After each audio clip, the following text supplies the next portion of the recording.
If you like the video, make sure to like, subscribe, and comment for more videos like this. Sometimes, encounters with creatures like Bigfoot, Wendigo, or skinwalkers can be terrifying, but it's often other humans, especially when you're alone, who are even more unsettling. So people, what has been your scariest, eeriest, or most unnerving encounter with another person in the woods, forests, while hiking, camping, or on the trails?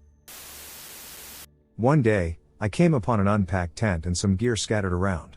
I figured the owner maybe went to the forest to gather wood or something, so I didn't linger for long and just went on my way. After a week, I was hiking the same trail. When I reached the campsite, things were untouched. The unpacked tent and the scattered gear were exactly where they were a week before that. The only change was a stick that was planted in the middle of the campsite with an old, dried up animal skull planted on top of it. I got pretty scared at that point. While hiking this weekend over at the Land's End Lookout, me and my girlfriend were approached by this sketchy white dude, long hair, in a black beanie, Carhartt hoodie, and cargo pants, who threatened us and said we had to stop taking photos of the view and leave or he would duck us up. This wasn't deep in the woods or anything, it was just along the normally marked trail. Obviously, we left the scary situation because we were a little far away from other people on the main trail and on the edge of a cliff and didn't want to escalate into a fight where someone could fall off the edge. I called the park police, and they said they had a bunch of complaints. I went to look for the guy but couldn't find him. Be careful, we thought it would be fine because it's one of the most trafficked trails and in one of the nicest parts of the city. We were like 5 minutes away from the Legion of Honor, Seacliff, and golf courses, so we had our guard down. It really stinks because we were having a great time getting out of our usual neighborhood, but now I don't think I will go back off the main trail without a larger group. Years ago, a buddy, who eventually passed away, told me about a time when he and his young daughter were walking a trail out in the Capitol State Forest. About a mile out, it started raining pretty heavily. Basically, walking down a hallway of thick trees. They saw a guy who didn't look like a typical hiker, just standing off to the side facing the trail, getting rained on. The dude wasn't doing anything, he was just standing there, looking straight ahead, not saying anything. If I remember the story correctly, I think he mentioned he was holding a pistol or something. Either way, he was with his young daughter and got really freaked out about it and mentioned there was a lot of criminal activity in that particular area. I'm from Washington but now live in New Zealand. I used to hike a lot and occasionally got weirded out, especially by myself as a young woman. Looking back and hearing some stories, I realized that I took a lot of dumb risks going out alone. Anyway, have any of you experienced anything like this or something similar? I had a weird and slightly scary experience with my PCT through hike, 2019, in the Obsidian Wilderness around the Three Sisters. I was camping about 10 miles from any trailhead, just off the trail, about 10 p.m. half asleep. I heard a voice calling out to me, asking if I had something to drink or something sweet to eat. It was pitch black, and I responded back a little hesitantly, saying that yeah, I had some food. A dark figure approached the front of my tent and lit a lighter, which illuminated a really rugged face. All this person had was a tiny backpack, and I gave him some water and a Snickers bar. He set off down the trail without a light, and I sat up in my tent, paralyzed, for about 20 minutes because this individual just gave me a really bad feeling. And all of a sudden I heard him call out again and say it was too dark to proceed, and he was going to build a fire in the woods. He walked off 50 yards or so, and I could hear him breaking brush and talking to himself in the woods. I knew I wasn't going to be able to sleep that night, being about 1030 at the time, so I decided to quietly pack up my stuff and hike back where I knew there were campsites about 4 miles back up the trail. I packed up in pitch black so as not to alert him, and then quickly turned on my headlamp and power hiked those 4 miles in about an hour. I camped with a bunch of other hikers, and I felt a lot better. The next day I realized I had somehow lost my battery backup, so I checked back near my camp, where I originally was, and it was gone. I was close to the trailhead towards Sisters, so I decided I would go there and get a new battery backup and take a few days off trail. I was already burned out from my rough stretch in Washington after flipping up from the Sierras, and this was the final straw that ended my hike. My entire hike, consisting of about 3 months, never made me feel scared until this moment. I was hiking in the woods around my city with a hiking app, and at some point, when I reached a medium-sized pond, it led me into, well, nothing. It said there was supposed to be a trail leading around the pond, but there just wasn't.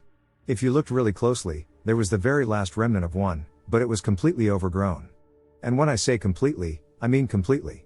But I'm stubborn, so I decided to continue where the app led me. Surely it would take me back to a still existing trail at some point in the near future. The first weird thing that happened was that the frogs in the pond suddenly went silent. One moment they were really loud, and the next there was nothing. But I thought they probably just stopped making noise because of my presence. But that's when the weird feeling kind of started creeping in. But again, I'm stubborn, so I made my way into the thicket regardless. The further I went in, the more unnerved I started to feel, especially when I eventually found a plastic bottle just lying around in this really densely overgrown part of woodland. It made me wonder who else was creeping around this place and why. Then I thought I heard the noise a phone makes when you get a message. My phone is always on silent. At that moment, I probably looked calm on the outside, but I was kind of panicking on the inside. However, nothing ended up happening, and the app did finally lead back to a well-established trail. And the more distance I brought between myself and that area, the more the feeling started to fade. The memory of the feeling stayed for quite a while, if that makes sense.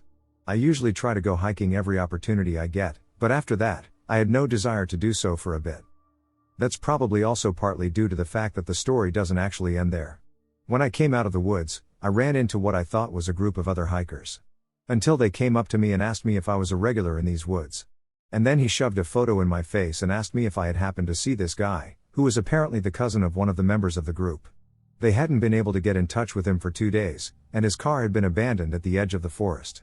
For anyone wondering, I hadn't seen him. And while I don't actually think these things are connected, it was weird.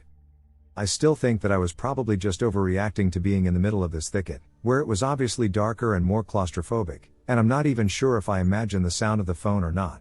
It was very likely that my mind was playing tricks on me that day, because I was already unnerved. But I'm surely not going back to the area around that pond again, regardless.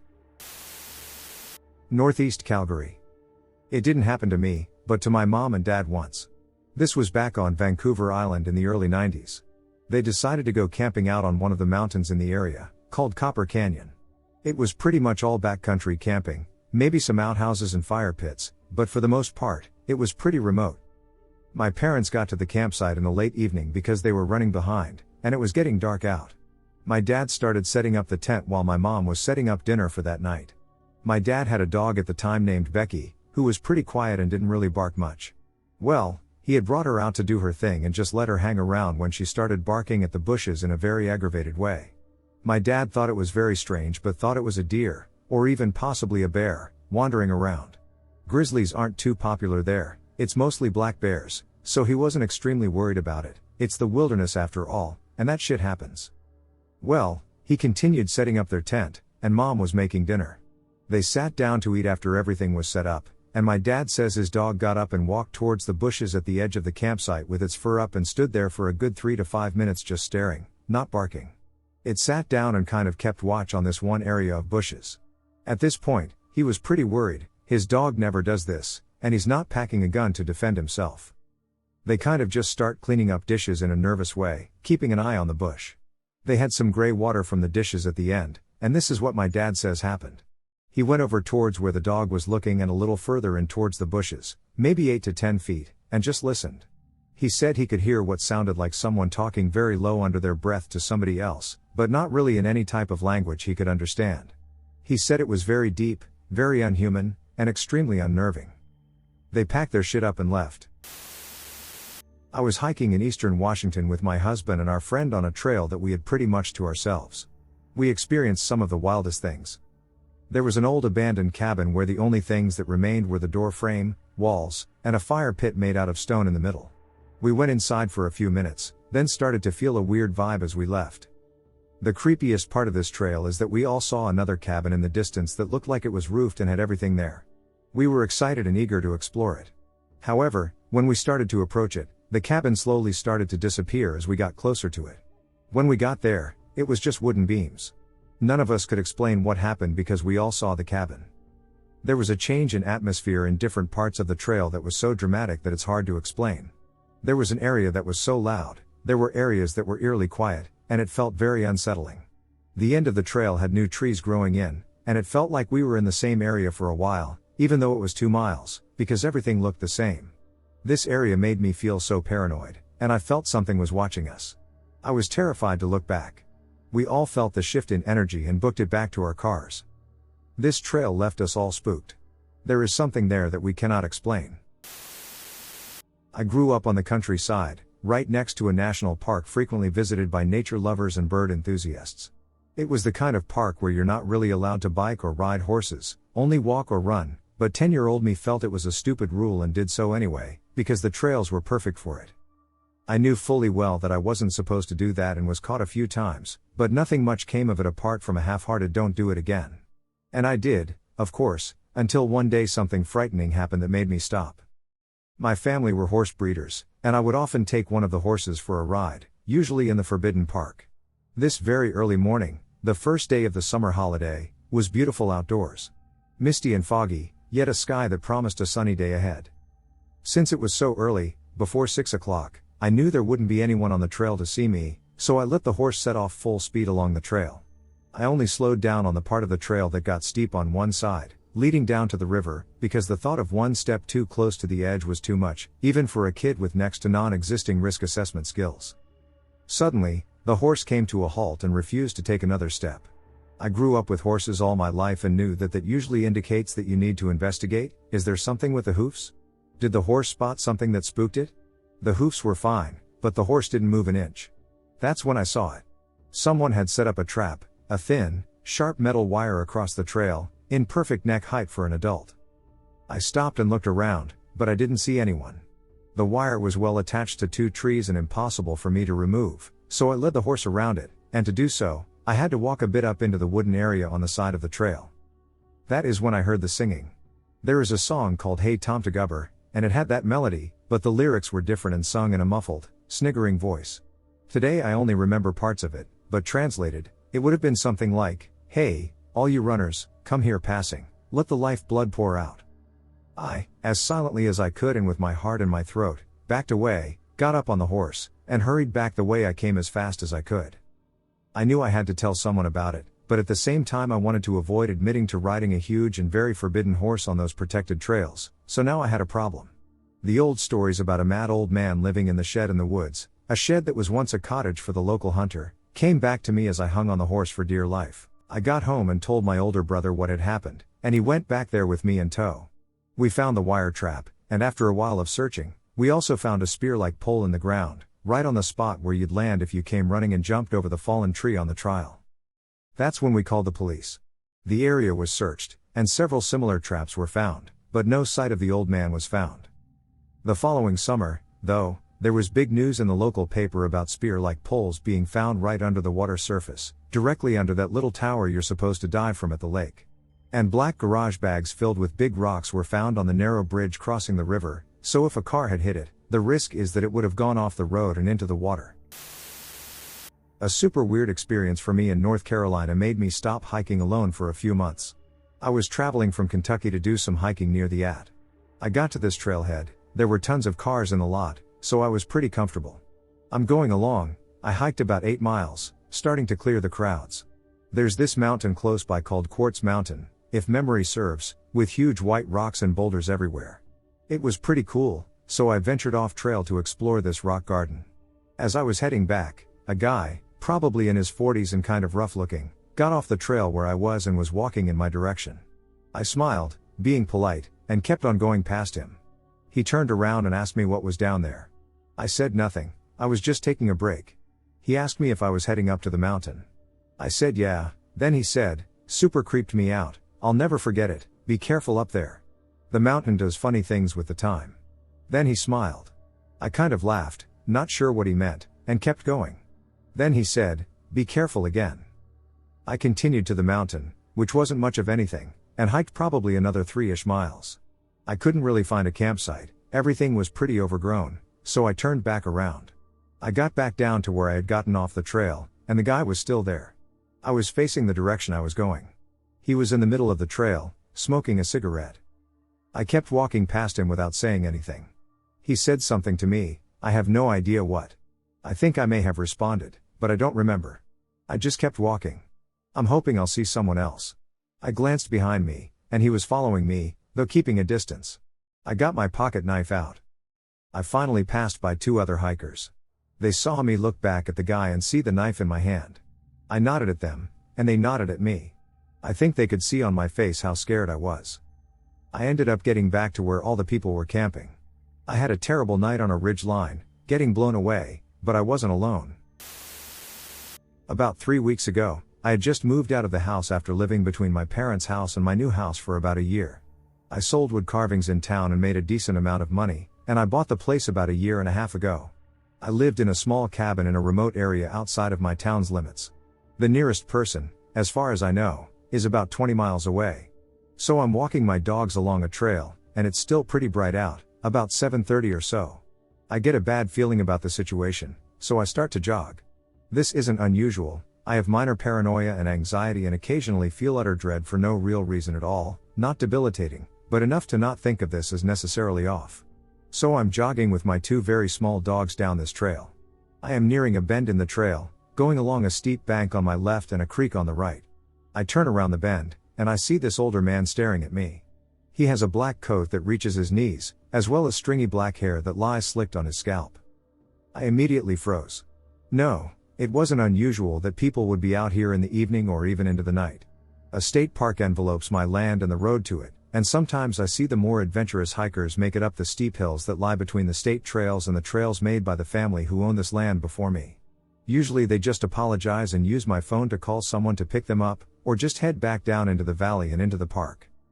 However, something bothered me, maybe the fact that it was mid-April and the temperature was well into the high 70s, but this man had a thick coat. We are only 10 to 20 feet apart, close enough that I can see his eyes. They were mismatched, green and brown, almost black. He begins to hum something that resembles a chant of sorts. And repeating from there. His voice was raspy and throaty, and I was frozen by fear. My dogs began barking, and that snapped me out of it. I began to back away, but as soon as I started to backpedal, the man moved forward in a violent and jerky way. Just thinking about it makes me shiver. The man was moving as if he were being controlled by a marionette, with his movements very sharp and fast. I turned, screamed, and booked it. I ran and didn't look back.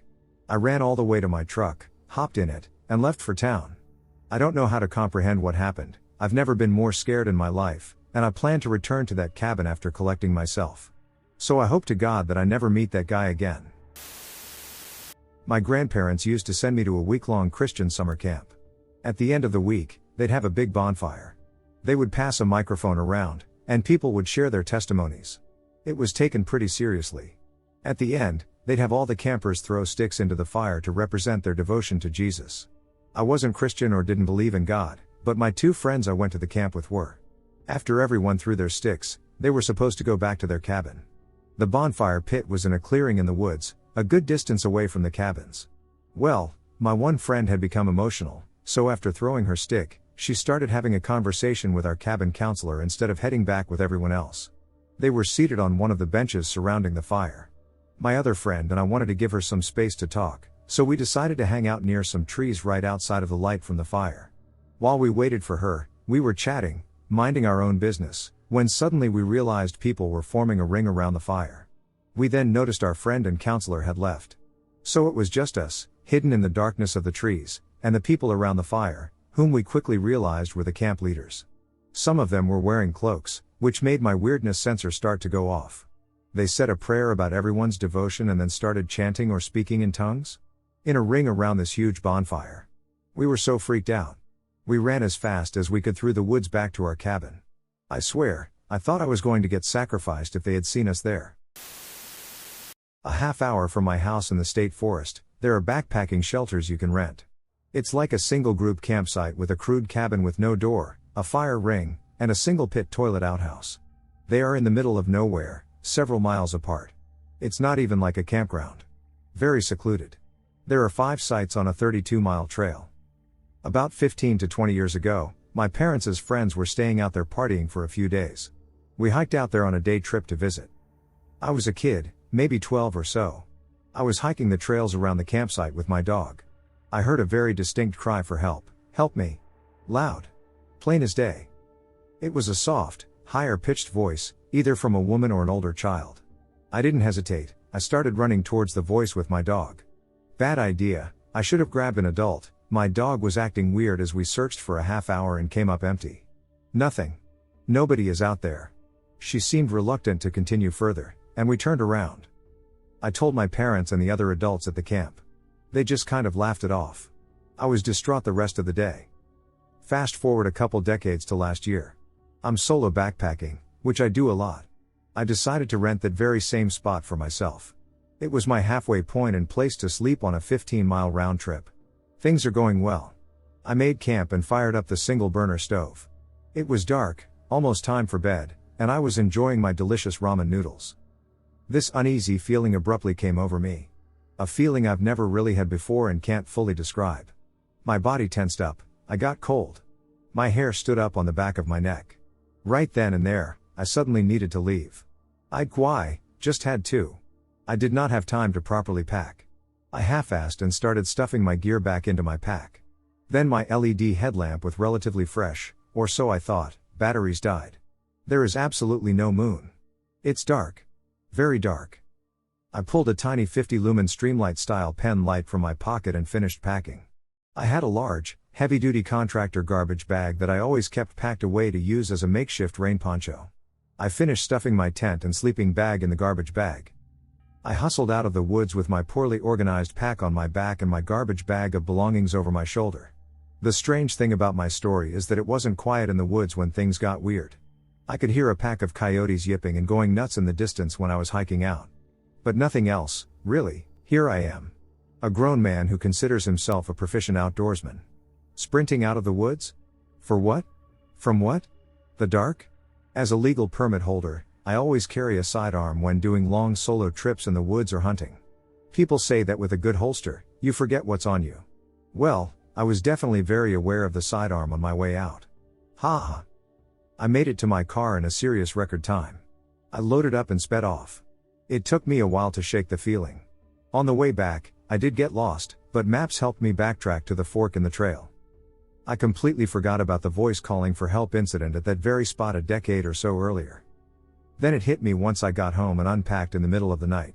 I remembered that voice, looking for that person screaming for help. Me and my dog. I have knots in my stomach.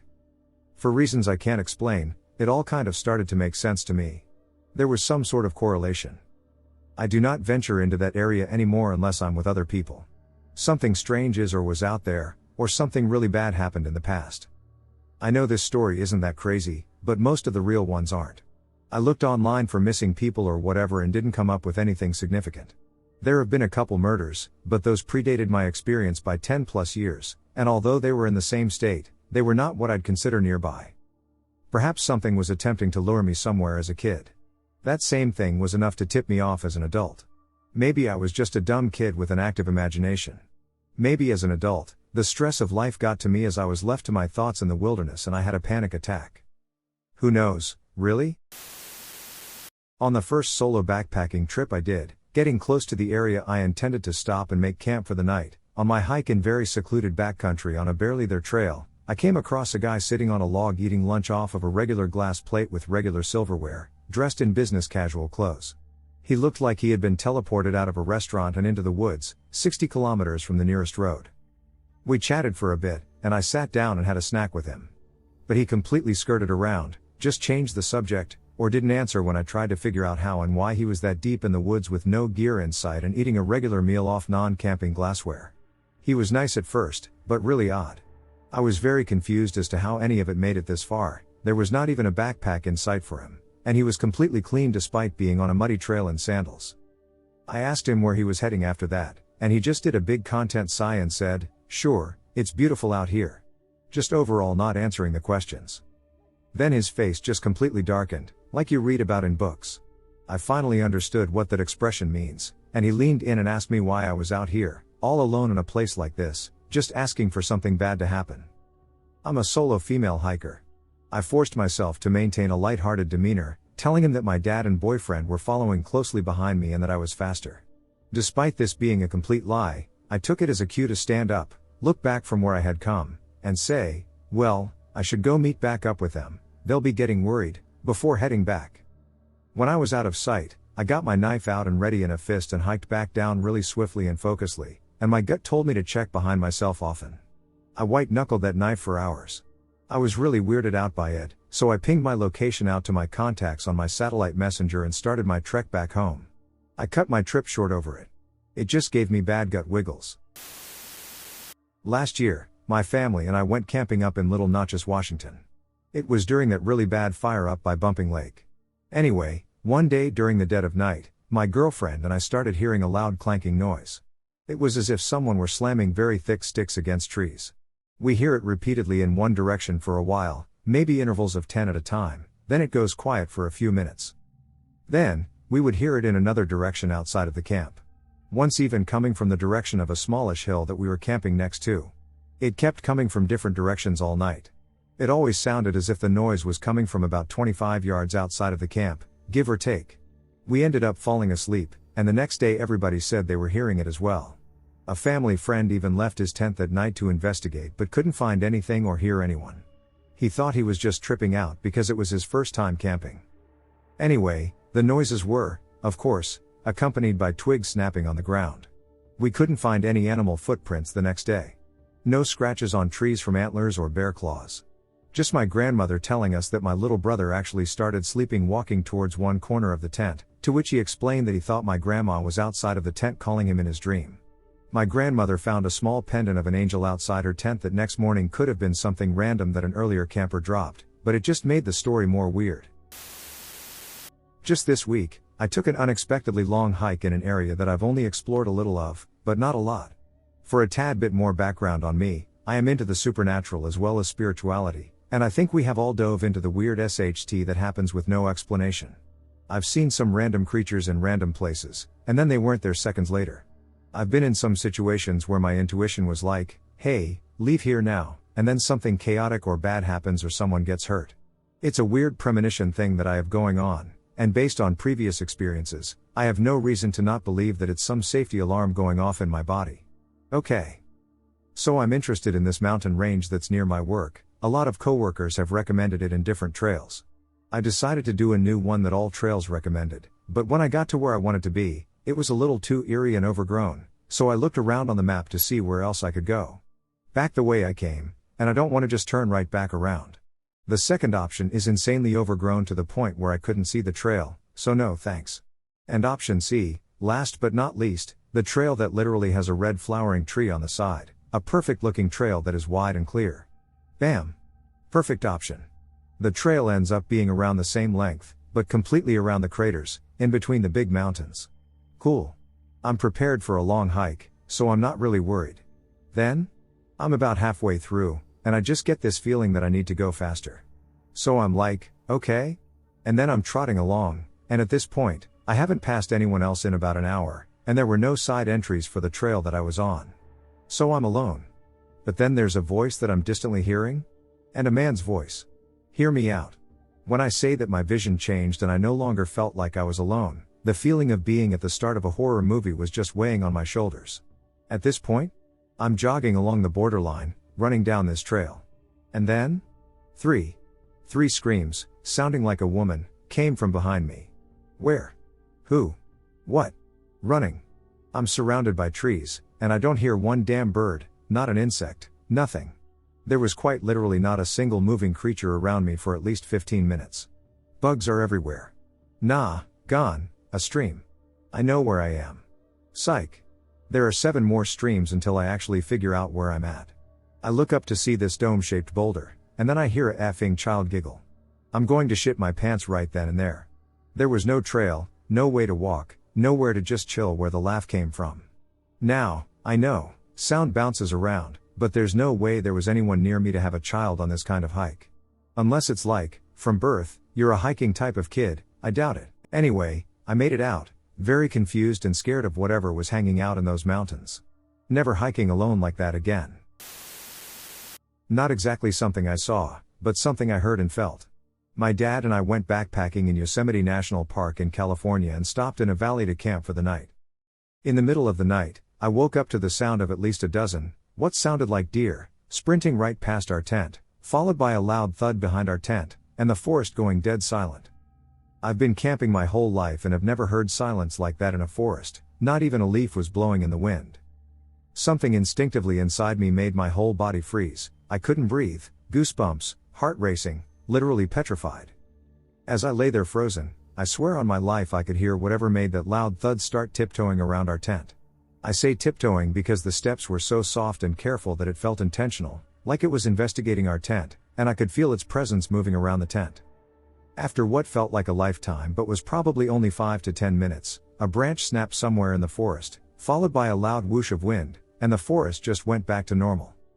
I want to say it was a mountain lion just curious about our tent or something, and that's what I told myself the rest of our trip so I could sleep at night. But the horrible pit in my stomach and fear that washed over me was nothing like I've ever felt before or since, and it has convinced me that there are things in the forest far worse than people realize. I was camping with my wife at a mostly empty state campground, in Yakima, I think. Next to us were a father and son who took off early in the morning to go hunting, but left their campfire still smoldering. Well, the ranger happened to be making their rounds that morning, extinguished the fire, and wrote them a ticket, which he left clipped to their tent flap. At this point, we are just getting up, having some breakfast, reading, and generally relaxing. And we noticed that the guy who was camping alone a few sites down is acting super weird. He was sort of randomly wandering around, but he kept obviously getting closer and closer to the father and son's tent next to us. He kept staring at their tent, eventually going up to it, trying to see inside, and finally going to the door, looking at the ticket from the ranger. I opened it up and read through it for a minute. I was about to go over to say something since obviously he didn't know these two people. And then he just snatches the ticket off their tent and heads back to his site. I didn't know what to do since he didn't take anything valuable, and I didn't want to antagonize a potentially unstable person. It was just so bizarre, and the guy had to look like he wasn't all there. We felt super uncomfortable and wanted to leave, but didn't want to go without at least warning our neighbors what was up. The rest of the day, the guy was either in his tent or wandering near his site. We wanted to go hiking but definitely weren't about to leave our stuff there. Eventually, the father and son returned in the afternoon. I spoke with them and explained the super weird situation. Of course, they didn't know what to make of it either. But they went over to talk with the guy and actually got the ticket back. They said the guy definitely wasn't all there and seemed super out of it. In less than an hour, the lone guy packed and left in a hurry, and he seemed upset from what I could tell. I still have no idea what he was trying to do. About 15 years ago, I lived in Sulphur, Oklahoma. My playground is the Chickasaw National Recreation Area. I loved that park so much. I rode more miles on my bike than anywhere else. I've walked nearly every trail and rode every road. Every day I would ride my mountain bike up and down the trails and would be home by nightfall most days. One night, however, I rode out a bit further than usual. On my way back, however, I decided to ride the trail from an area known as Buffalo Springs, where they have live buffalo roaming and a large spring or fountain for all to enjoy. As I was riding back, I knew the end of the trail was coming up, and I would have to cross a stone bridge across the creek and then up the road to my home. It was dark at this time, and all I had to see was the full moon. I was maybe a few hundred yards from it when I got a sharp pain in my left thigh. I stopped and looked around to see what just hit me. Then I heard a noise, like something hitting the ground hard in front of me. There was a rock about the size of a baseball rolling across the trail. I am confused and start to look up the side of this hill. Just as I turn my head to look, I almost fall off my bike when another rock comes flying down and hits my front wheel. I finally have my eyes adjusted to look, and I see someone very tall and dark, covered in hair, at the top of the hill throwing things at me and screaming. I yelled that I had a cell phone and was going to call the police. I didn't actually have one, as I didn't have a cell phone yet. This seemed to have pissed him off. He started charging down the hill toward me. I, for obvious reasons, light up my bike and took off. Just as I crossed the bridge, I heard a huge splashing noise in the creek and saw that it was a large rock that had been thrown.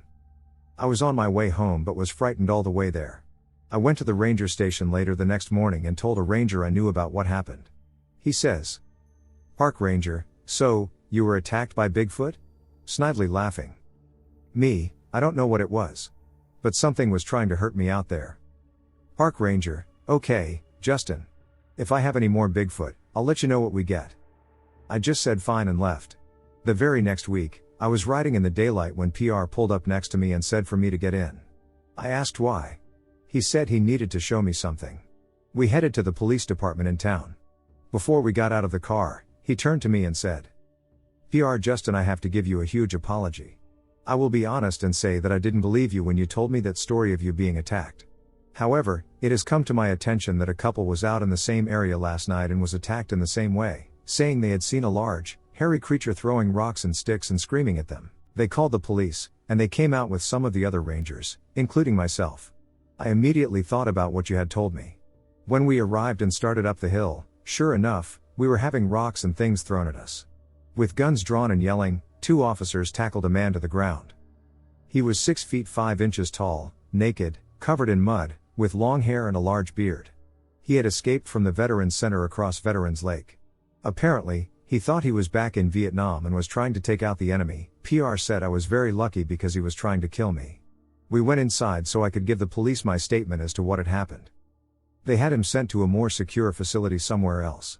To this day, I still get the shivers when I hike that trail, and I always keep my eyes on the ridgetop. I do feel bad for those with PTSD and such mental illnesses, but, Mr. Crazy Naked Bigfoot, let's not meet again. We were camping for 4 days in an area of the Red Feather Lakes, Colorado. Deep into the woods, 20 miles down a dirt road, without anyone else in sight.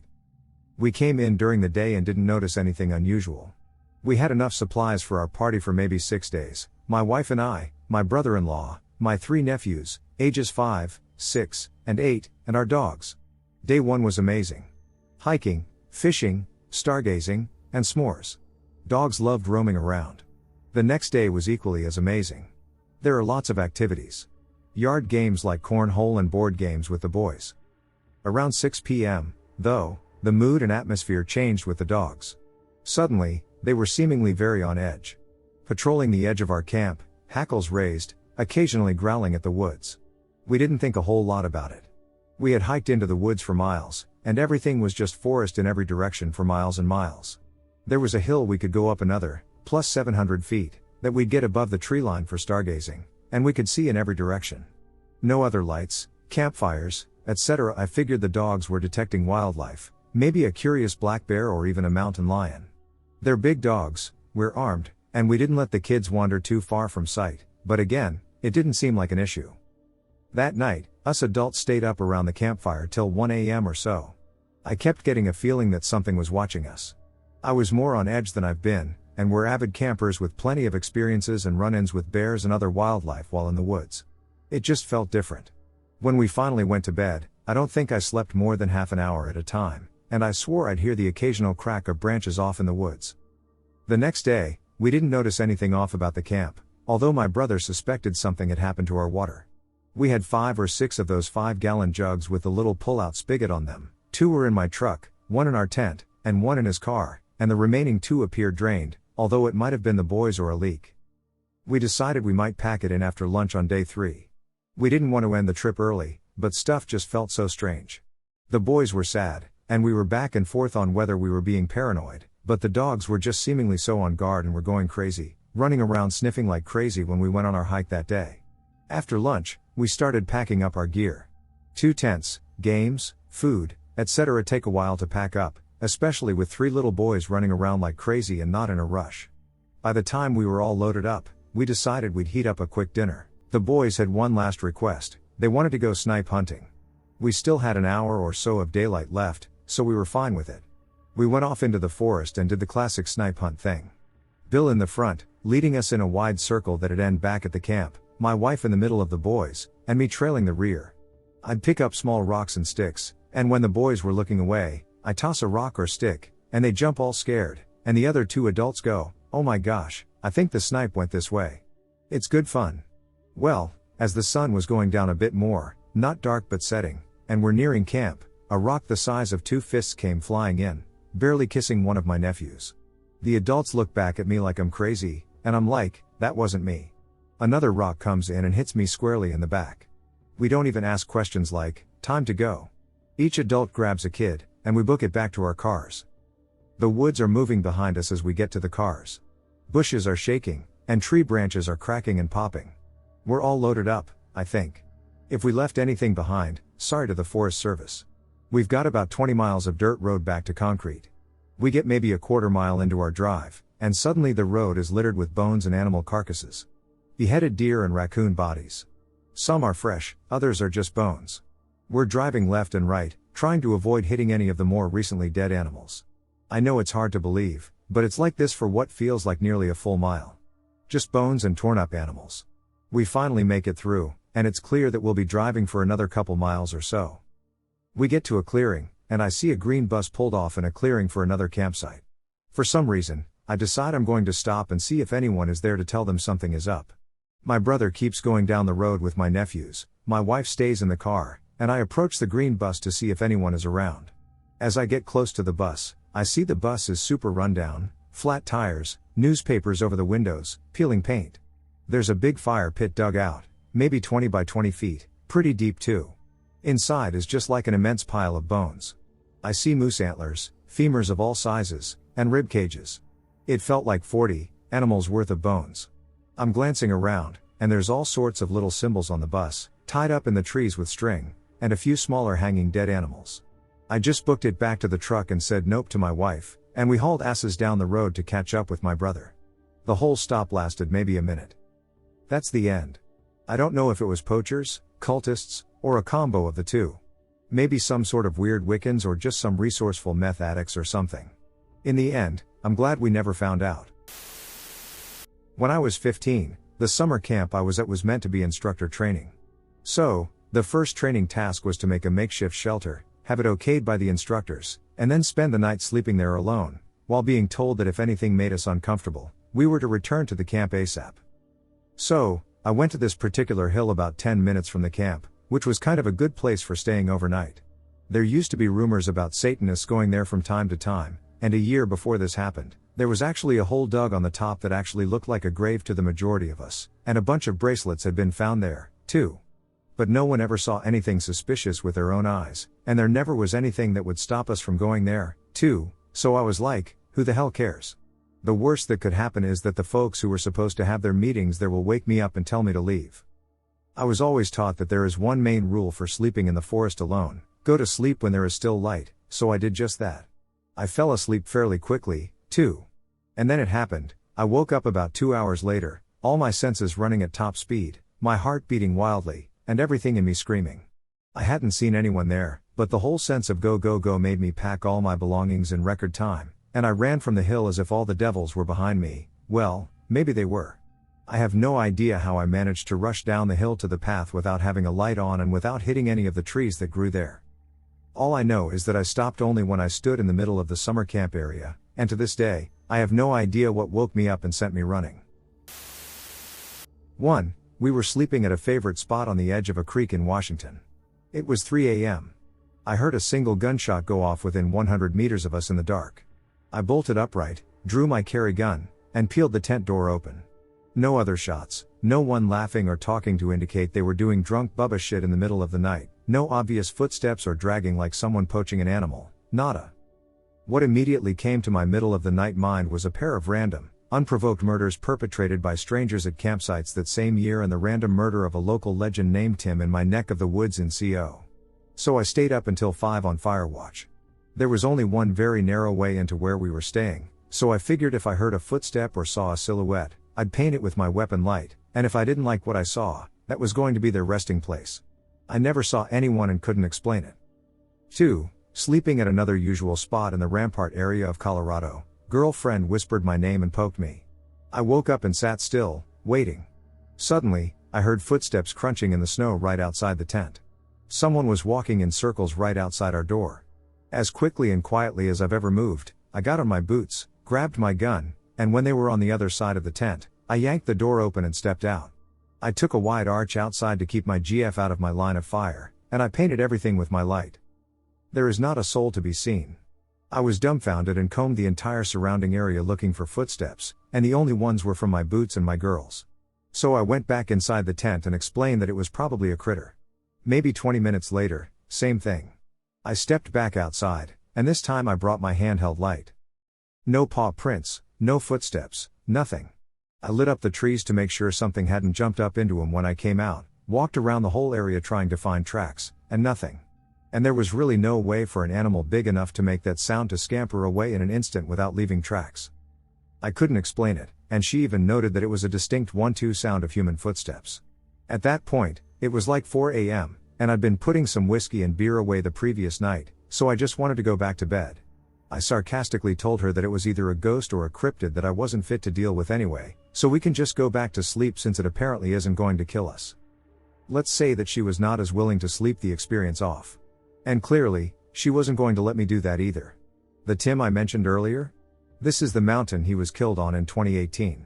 So we packed up at 4 a.m. and drove an hour off the mountain in the dark.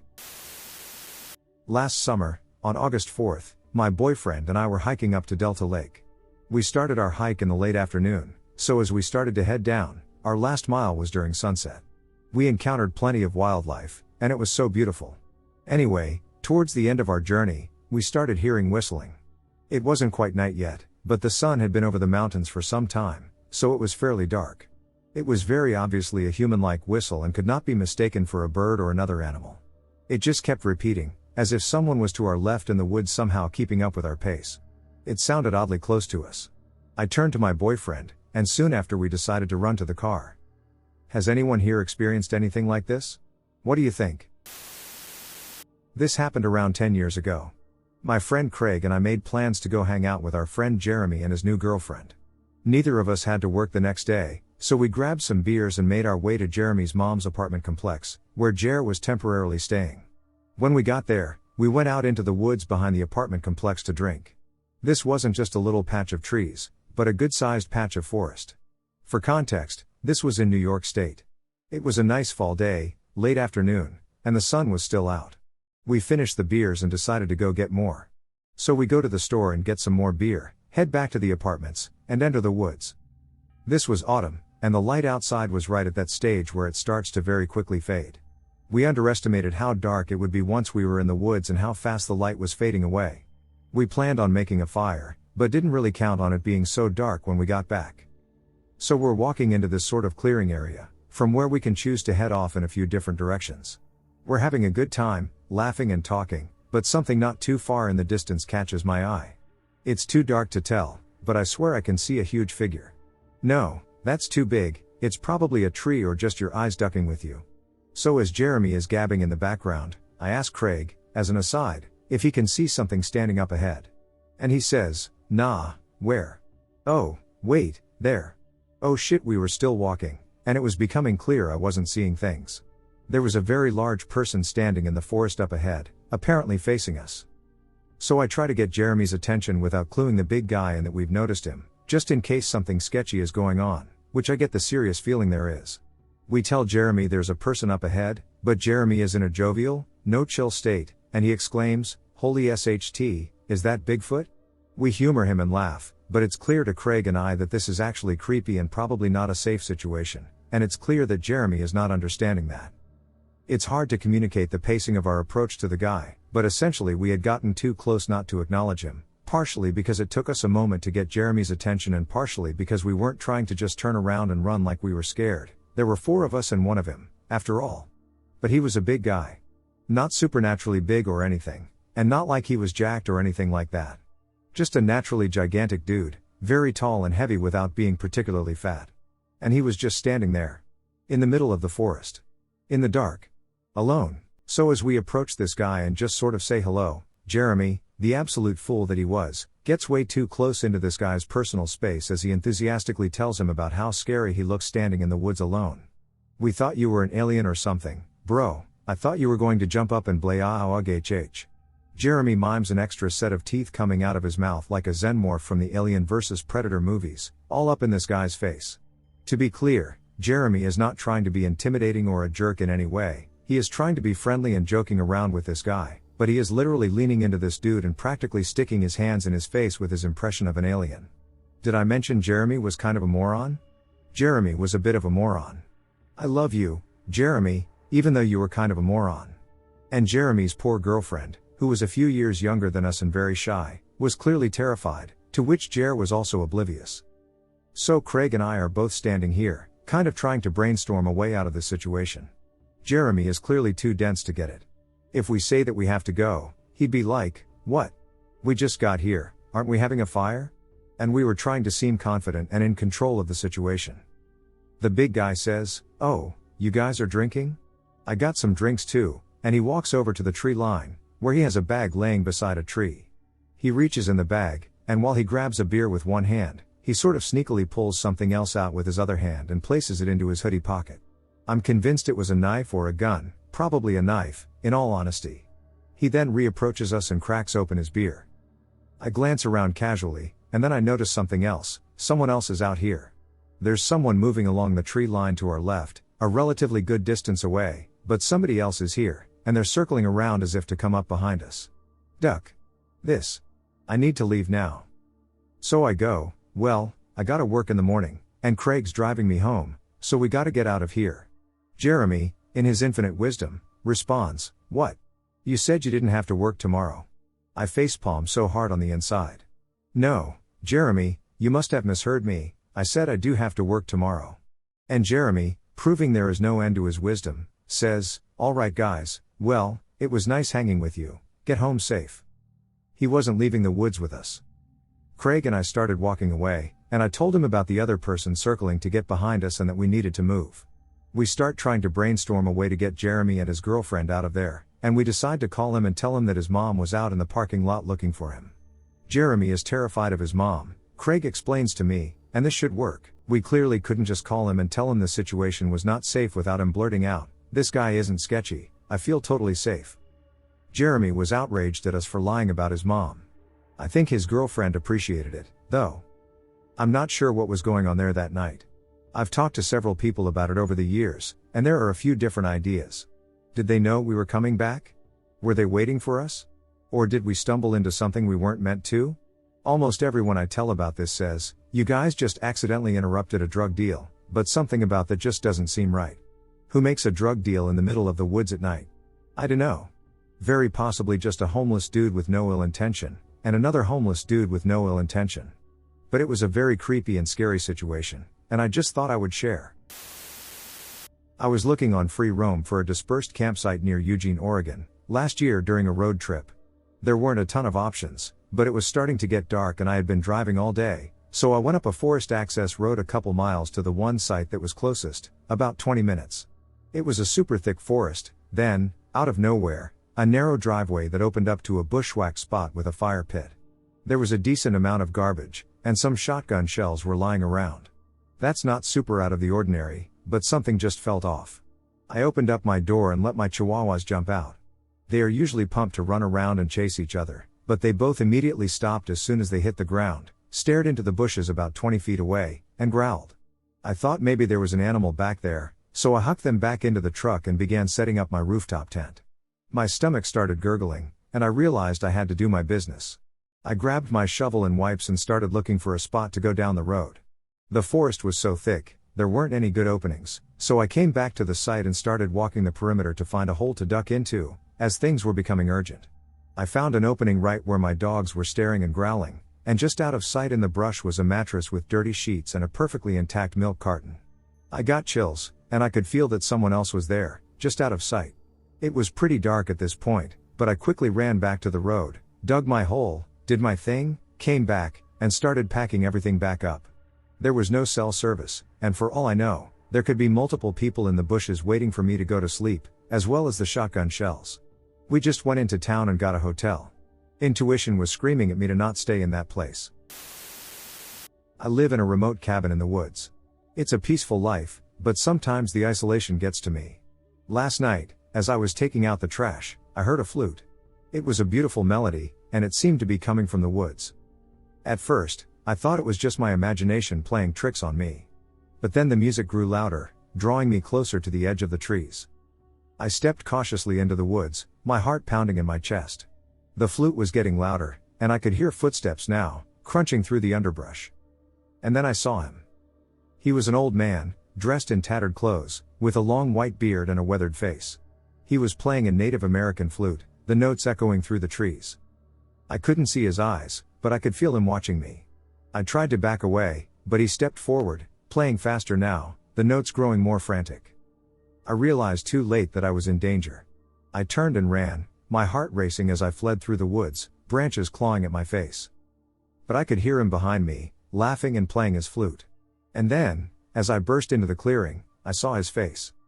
It was twisted and grotesque, with his eyes glowing in the darkness. And then he lunged at me. I woke up this morning with scratches on my face and a deep sense of dread in my stomach. I don't know who that man was or what he wanted, but I know that I never want to hear that flute again. For the next few days, I couldn't shake the feeling that I was being watched.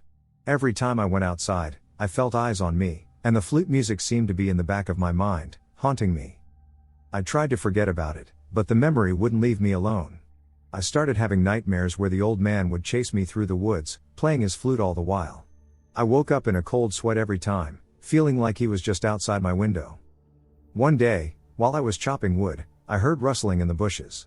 I froze, my heart pounding in my chest, and I thought I could hear the old man's flute music in the distance. I turned and ran back to the cabin, locking the door behind me. But the fear wouldn't leave me. I felt like the old man was still out there, waiting for me. That night, as I was trying to fall asleep, I heard a soft tapping on my window. I tried to ignore it, but it persisted, growing louder and more insistent. Finally, I got up and looked out the window. And there, standing in the moonlight, was the old man. He was playing his flute, and the music was haunting and beautiful all at once. I could see his face now, and it was even more twisted and grotesque than I remembered. I tried to shut the window, but it wouldn't budge. And then the old man stopped playing and whispered my name. I was frozen with fear, unable to move or speak. And then he started to climb through the window. I don't know how long I stood there, paralyzed with fear. But finally, I found the strength to run.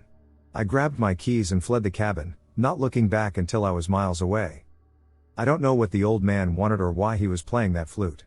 But I do know that I will never go back to that cabin again. And every time I hear a flute, even a beautiful one, I feel a shiver run down my spine. It's been years since that night, and I've tried to forget about the old man and his haunting melody. But sometimes, when I'm alone at night, I can still hear it in the back of my mind. And I wonder, did the old man ever find what he was looking for? Was he trying to warn me of something, or was he simply trying to scare me away? I may never know the answers to those questions. But what I do know is that music has a power that we may never fully understand. And sometimes the most haunting melodies can come from the darkest corners of our world. The weirdest thing that happened to me was that I was hiking the Timberline Trail at the end of summer 21, and the Bull Complex fire was burning to the south. The wind shifted in the afternoon of the first day. I was east of the mountain, and around dinner time, it started raining ash, and the sky got very apocalyptic looking. I had phone service on the mountain, and AQI was at like 350. As the sun set, I could see the beam of my headlamp in the smoke. I was in my tent reading for about an hour after dinner and got out to take a leak before sleeping. Right in front of my vestibule was a dead flying squirrel. It was like right in front, so no way I missed it when getting into my tent earlier. It was covered head to tail in big black ants, so I figured it was dead and not just passed out or something. I never heard it get there. It was super eerie in the smoke and pitch black. I was camping solo, and the groove of trees I was in just gave me bad vibes since arriving there. Just a gut thing, Ike. Anyway, I leave it alone, take a leak, and go to bed. In the morning, it's gone. Less than a foot from my entrance, I hear nothing during the night. I took it as a sign from the mountain to get off, so I turned tail in the morning and hiked back out to my car at the lodge. Smoke was still really bad in the morning too.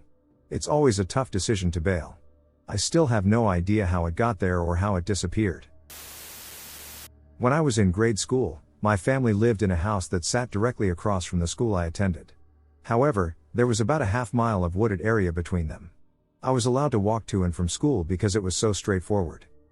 My mother informed me that she and her siblings walked through the woods to school when they were younger, so it felt like a natural and safe thing for her. I loved the excitement of being able to walk to school all on my own, and I felt pretty at home in the woods, as I had been raised around them. The walk was pretty direct, with very few issues, aside from a small, but wide, creek that I had to cross. The creek itself was no problem. It was the fact that on each side there was a steep bank that had to be scaled. It wasn't too terrible unless it had been raining. It had rained the day before, so my steps, which were normally loud, were fairly silent. This might have saved my life. It at least saved me from something terrible. When I reached the creek, I was in my own little world. I was thinking about a science project we had to do at school and whether or not I was fully prepared for my part in it. I was doing the supernova section and wasn't feeling very ready to make a speech in front of everyone, explaining it. Anyway, I reached the creek and dropped down the first bank with a slightly wet thud. I crossed over the water and began looking for something to grab a hold of to pull myself up. There were usually roots sticking out to use. Before I could climb up the other side, I heard a noise, like people talking. I stopped and waited to see if I heard it again. I did. I heard a couple of boys talking, getting closer to me. I smashed myself up against the bank and listened for a minute. I don't know why, but something just told me to stay away, that something was wrong. The boys came so close, all the way to the edge of the creek bank, but they didn't jump down. If they had, they would have seen me in a flash. As luck would have it, there was an overhang that I was able to hide under. I listened as the boys talked. "Yeah, she comes through here all the time. I should be coming around in just a minute." My heart sank. I was the only person that walked this trail to and from school, and they were in my direct path. That isn't to say that no one else was ever in the woods, but, in all the time I used this trail, I had never seen another person. To get to the woods from my house, I had to cross the road and walk through a small flat area with no trees, and from the school side, I had to walk through the school's football field. Anyone from either side could have seen me going in or out of the woods easily. I stood plastered to the wall of mud, waiting for them to catch me, but they walked around a little bit, smoked a couple of cigarettes, and started getting frustrated. "Where the duck is she, man? You said she would be here, so where is she? Maybe she isn't coming to school today. Anyway, we gotta go, or we're going to miss our bus." The high schoolers caught their bus to the high school at the elementary school. This told me two things. One, they were obviously in high school, so much older than me. And two, they had some seriously bad intentions toward me. I heard them leaving, but I didn't dare move. I waited a decent 30 minutes or so before I darted out of the creek bed and toward home. I will never know exactly what those two boys planned to do to me that day, and I'm not sure I want to. So one night, me and my friends were playing some hide and seek in our hometown. We were probably like 13 at the time. So I went into a small area that is basically like a shortcut from the main road to the side road. Unfortunately, I went alone, and I didn't even think of what could happen. Remember, we were only 13 at the time, and we didn't bring phones with us, so if something happened to us, nobody would even know. When the game began, I sprinted towards the woods area. The first 30 seconds were good. Disclaimer, we have a rule that we have to come to the checkpoint where we start, and we have to save ourselves from not getting picked to search. After around 1 minute, I started hearing footsteps. I asked, "Hello, are you one of my friends?" And something that was there didn't say anything, so I started backing out. Fortunately, the woods area has a main route and two side ones, so I could have run either way. I start backing out, and from nowhere, the man just appears from the woods and starts sprinting at me while saying, "I'm going to catch you," in a creepy and eerie way, like a kidnapper. I trained football, soccer, so I knew I could definitely outrun him or at least make him tired. I sprinted all my way through the woods with the only light being the moonlight, and after around 2 minutes, he gave up.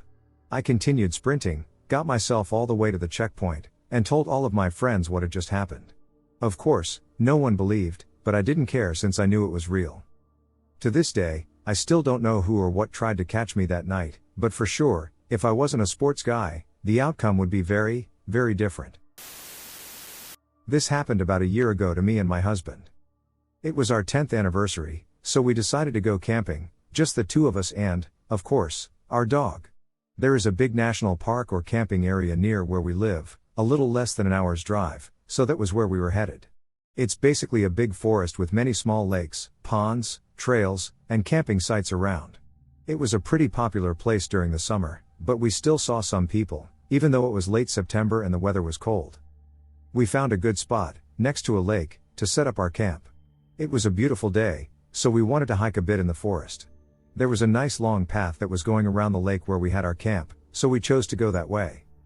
The lake was quite small, and there was another camping site nearby. You could see them there from our camp, and from there you could see our camp. They were almost on opposite sides of the lake. We walked past another camp and saw a man there alone, just standing and staring at us, not answering when we greeted him. He was maybe in his late 20s, around the same age as us. I thought, at that point, that he was maybe just shy and a little weird. He had a small tent set up and some other stuff all around the place, so I figured he'd been there a while. We just continued walking and didn't think much about it. Eventually we got to our camp and started to set up our tent before it got too dark. We made some food by the fire and just sat there, enjoying the peace. Suddenly, our dog started barking like crazy. She was tied to a long wire around a tree. We immediately realized that she wasn't just paranoid and that there really was something in the woods, and it was near. It had been very dark for hours at that point. I took the dog on a leash, and my husband started to look around with his bright headlamp. Our dog just kept barking. We were confused and sure it was some kind of animal, maybe a bear or a moose, but we couldn't understand why it wasn't scared of us and why it wouldn't run away. My husband went ahead on the path that leads to another camp.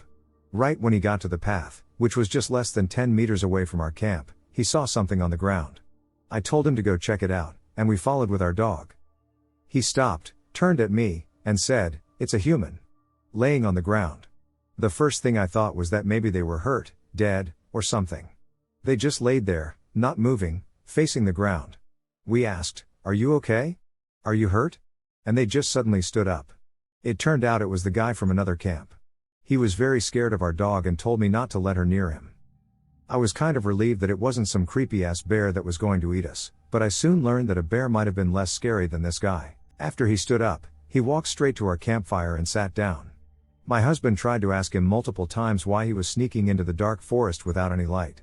He didn't give us any answers. We even laughed a bit and told him how we thought he was a damn bear or some shit, but he didn't even smile, he just stared at the fire, looking annoyed. His right leg was soaking wet, he probably stepped off the path and dipped it in the lake on his way to our camp. He sat with us for 30 minutes, not talking much. He also clearly wanted to know where our dog was at all times. I saw he had a knife hanging from his belt, but I guess it's not that weird when you're in the woods. Every few minutes, he put his hand in his pocket and just peeked at whatever was in there, kind of like checking the time on your phone without taking it from your pocket, but it wasn't a phone he had there. I felt very uncomfortable and anxious about the whole situation. So, when the 30 minutes had passed, he again stood up and mumbled about going back to his own camp, and left. He never gave us an explanation of why he came to our camp or why he was stalking us in the dark. He tried very hard not to be seen when we found him. When I thought he was far enough, I told my husband that there's no way I'm sleeping in that tent. The biggest nope ever. Fortunately for me, he agreed and said that he might come back when we were sleeping. I just wanted to leave ASAP, so my husband started packing things up. Our car was nearby, thank God, and I was guarding and looking around with a light if he came back. Just when we had almost all of our stuff in the car, I saw a quick flash of light on the path from the guy's camp towards ours. He was coming back. Maybe he thought we went to sleep because he couldn't see our campfire anymore.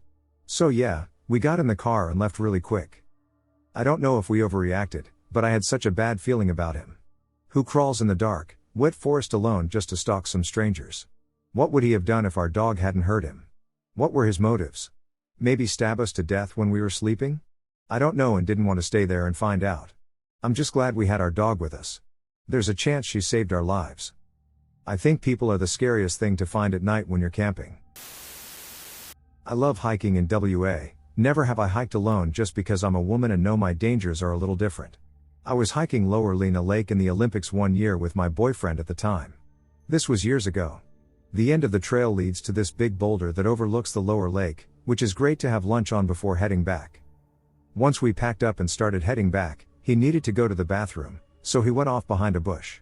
That's about the time this man with no hiking pack came walking down a steep incline of trees in front of me. He was probably 75 feet away up this hill, walking down and looking at me. Absolutely no expression.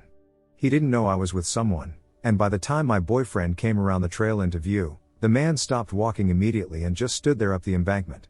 Now, there is an Upper Lena trail that is an overnight backpacking trail. You definitely need a weekend pack for it and decent shoes, but this man was in normal street clothes and was walking nowhere near where that upper trail would be.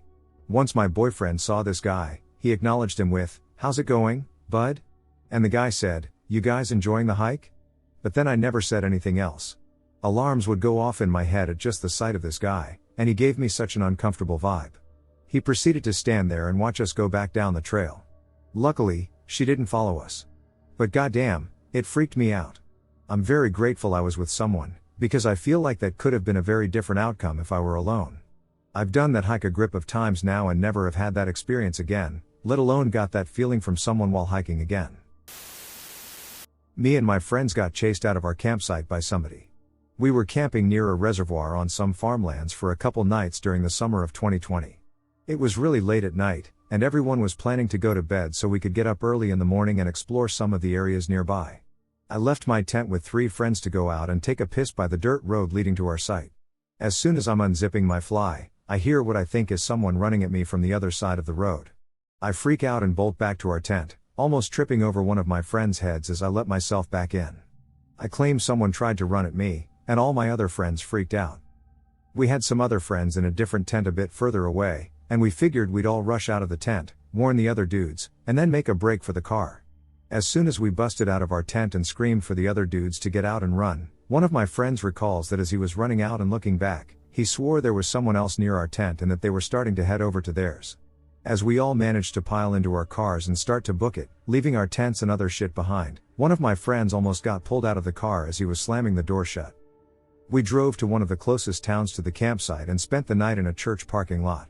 I was unable to sleep because, in my total panic, I had left my wallet in my tent, and I had a sufficient amount of cash in it. As soon as the sun had started to rise, we all decided to head back and see if anyone was still there.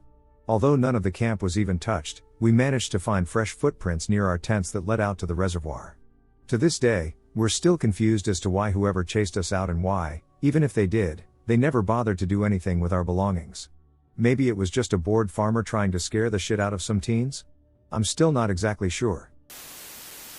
On my first trip to Joshua Tree, we woke up semi-early to try and hike Ryan Mountain and watch the sunrise, but we got up too late. So we're driving to get Ryan at dawn, before the sun officially rises, but when it's bright enough to see, and about halfway between the Sheep's Pass and the Jumbo Rocks, we see someone in the middle of the road up ahead. From afar, they look like they are looking up at something, so we figured someone was just trying to get a picture of a good tree, or seeing something in the sky, or what have you. As we get closer and closer, we start to slow down because the guy is still standing on the road, looking up at something, and not showing any indication of moving. We finally come to a crawl when we're about 15 feet from the guy, and from this close, we can see that he is staring up at something but also has blood all over his face. He is in his sweats, and he doesn't look dirty, dusty, or disheveled. The only thing out of the ordinary seems to be that he is barefoot and has blood on his face. At this point, we freaked out a bit at the sight of him, so we very slowly and carefully drove around him. He was standing right on the yellow lines, and as we passed directly next to him, he very slowly turned his head and lowered his gaze to us but made no other movement. After we passed him, we drove off pretty quickly and noticed him going back to gazing up at the sky. I have no clue what he was doing there, why his face was bloody, if he had been tumbling through the desert, or why he was so clean. All we knew was that the whole thing was creepy as fudge. As soon as we got to the Ryan Mountain parking lot, we had some reception and notified the park rangers about the guy on the road. I'm not sure what happened to him. I own a field surrounded by trees with a small house. Usually, we get there to spend some chill time with the family. It is not bordered by fences, and it is in the path of wild animals, but wild animals bring hunters and poachers too. We are permitted to have only one hunter hunt there because he is a family friend and we are sure he follows the rules. But it happened that poachers went there, even breaking the private property signs. Once those bastards hid in the woods while we were there and started shooting at boars while we were at the house, my dad got mad and chased them away with a machete. Another time, I was there alone and saw them building their hiding spot, so I scared them away and called the police to collect their stuff. One day I decided to get some fresh air after work and go for a walk on a nearby trail that parallels a side road and a highway. The parking lot for this section of the trail is very small, with only 3 parking spots in the lot. When I pulled in, there was a black Suburban already there in the middle spot, so I parked to the right of it and stayed in my car, texting and browsing. After a few minutes, a man in his mid-30s gets out of the black Suburban, opens the hood of his car, and makes multiple trips back and forth from the hood to his trunk, seemingly looking for something. Each time, he passes between our cars, and I can feel him looking inside at me as he passes my window.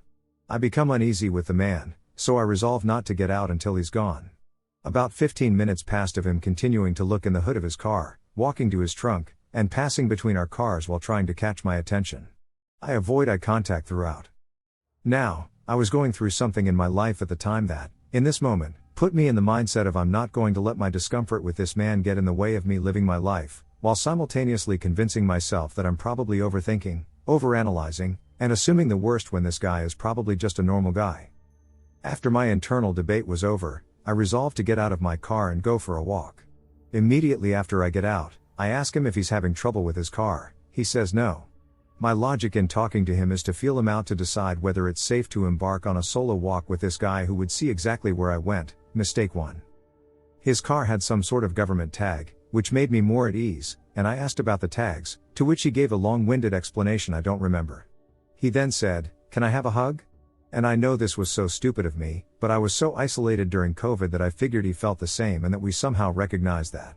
I was so desperate for human contact, and I said, "Sure." It is very stupid of me, I know. Mistake 2. It's October, so we're both wearing coats. Mine was long and went down to my calves but was unzipped. When we hugged, his hands and arms went inside my jacket around my waist instead of hugging me outside my coat. Once his hands were in, He quickly proceeded to feel my body down from my waist and to my buttocks.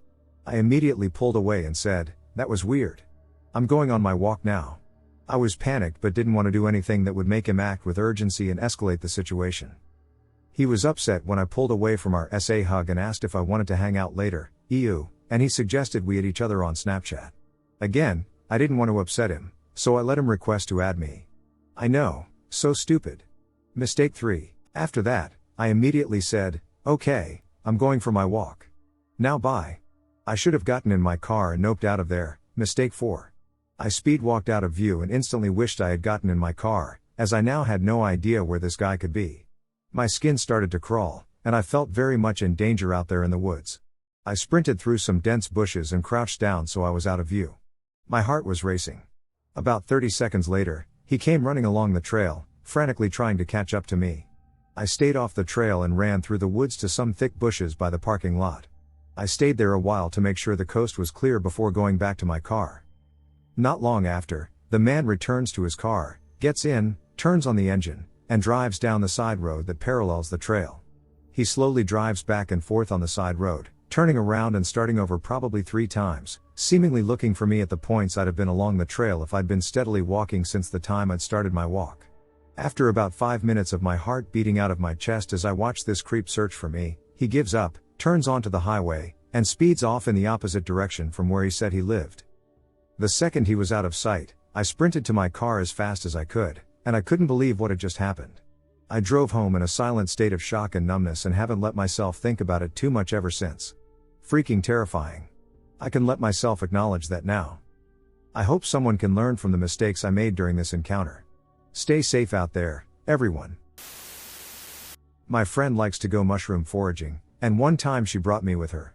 We got further and further into the woods, getting distracted by cool rocks, different mushrooms, a cool stick, or even just by talking.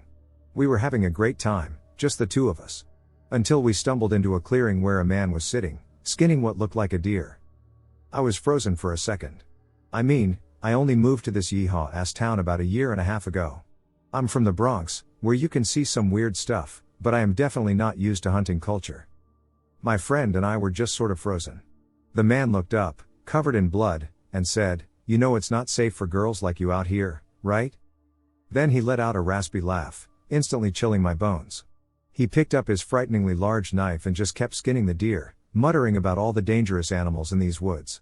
My friend and I were just nodding, not sure what else to say or do. He looked back up at us and said, "There's the bears, sure. The mountain lions. The fisher cats and the rabid coons. But the most dangerous thing out here?" He leaned forward and pointed the knife. "Man. The most dangerous game there is." My friend and I made eye contact and just booked it. Running through the woods, through bushes and thorns, and eventually we found our way back to her property. I'm not sure if creepy hunter guy was just scaring us with shit and giggling, but duck, it was creepy.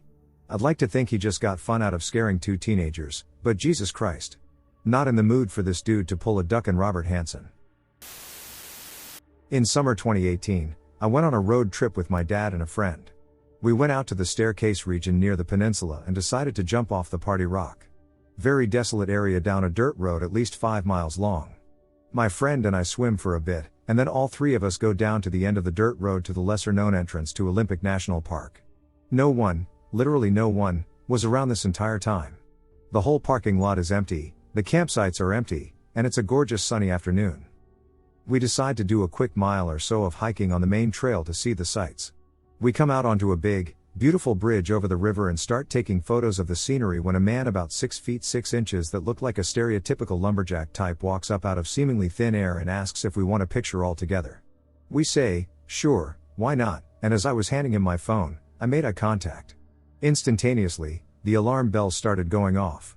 This man, in the middle of the woods, was wearing very bad quality ice blue contacts over brown eyes. Peculiar, but maybe I can write it off. It turns out my friend and dad feel the bad vibes too, though. They both look frozen in fear, and neither wants to stick around to chat. The lumberjack man, however, wants to be friends. He hesitated when giving me my phone back, and then said he noticed our Texas license plates and saw us swimming. This horrified me because we didn't see a single soul at that time. No cars or anything else, and the swimming area was pretty far from where we currently were. Not to mention that he made note of where we were from. He tried to say he was also from Texas and claimed he lived in Odessa by the ocean for years. I've been in Texas all my life, and Odessa is nowhere near the ocean, but I went with it because he was scary and clearly lying for no reason. He kept trying to convince us to come to his camp and have dinner with him. He showed me pictures of his camper that looked straight out of a horror movie on his flip phone that looked like a burner that wouldn't even have a camera. I was the only one not paralyzed by fear, and I spent over 15 minutes coming up with excuse after excuse to try and get him to leave us alone without showing him that we were all ready to cry from the vibes he gave off. He acted like he wasn't going to take no for an answer for a long time. I even told him my chest was hurting and I wanted to get back to our friends waiting for us, but he just kept trying to convince me. We were surrounded by a gorgeous river, and he didn't take his eyes off me or my friend once. He barely even glanced at my dad. He was clearly wanting something from us, and I didn't want him to realize that we knew and were all terrified of him. Plus, he was standing in front of the trail back to the car. Eventually, for whatever reason, he let us go on our way. He gave us a wink and said he'd meet us back at our car, then walked past us in the opposite direction of the trailhead we all came from. Needless to say, we booked it and got out of there as fast as humanly possible. I was terrified that he knew the trails and had a better way to get back to our car since he went in a different direction. The parking lot and dirt road leading to it were still empty when we made it back. No vehicles were in sight. We all felt that he was very dangerous and that our lives were just spared for some reason.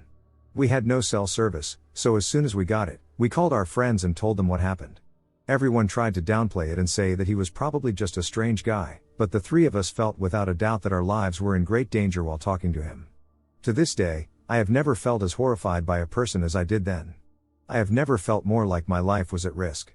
We all tried to convey how serious of a situation it was, but I don't think anyone else ever really believed how scary it was.